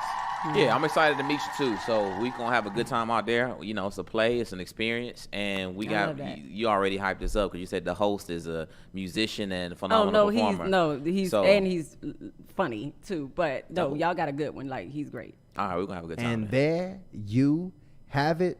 Tara, thank you so much for coming over here and joining us. I love hanging with y'all. This is good. I like it. I love the vibe.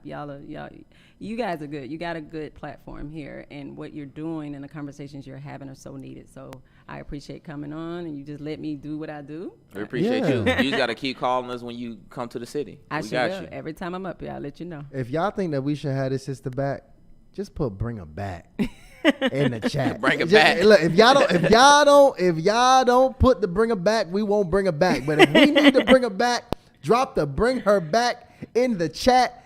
And thank you guys so much for coming in here. It's tricky, y'all. Y'all know we've been having these sessions where, y'all getting on us about Pastor, Flowers. We had him on here pre-recorded. but it's just a lot going on. Right. We are planning. We are working. Y'all see we bringing y'all events. We have these visions to bring you guys so much more than just the show, even though the show is so much to bring at a high level. At the level that we producing this, a live show, guys, trust me, it is way harder than y'all can even imagine two times a week. It is a holiday on Monday, y'all. So this Monday, Memorial Day, we will not be bringing you guys a show on Monday, but we will be back on Wednesday night live on the normal schedule. So be prepared every Monday and Wednesday night to be here with us. And we got a couple people asking about the tickets. Yes, it was 2 tickets. So I'm actually going to give both of those tickets to Nakia so she can feel free to bring a guest of her choice. So 1 winner, 2 tickets. Absolutely, guys. And I think do I have here? Oh, yeah, y'all, next Wednesday. I don't know if y'all know these folks. You know, they just small-time people that have been all over major television. Egypt and Mike Sherrod are going to be on the show here next Wednesday. So we're going to have a really, really good time. We're going to bring a married couple that's really been doing this and coaching other couples in the game for quite some time. So we're going to have a really good time. But please, before you leave, most importantly, please, guys, subscribe to the channel. Yeah. Please. That one action helps us more than you know and imagine. And if you still having these little stale, stanky conversations, we got you, because the Hardly in Love Dex is also here for you in the description. And family, we want you to have this. For the people that already do, send us your photos so we can feature you. Send us your stories, guys. I love hearing y'all stories on how y'all using this. Dope. Right. Please, info@hardlyinitiated.com. All right? But y'all already know how we do it, baby. Hardly Initiated. We are out.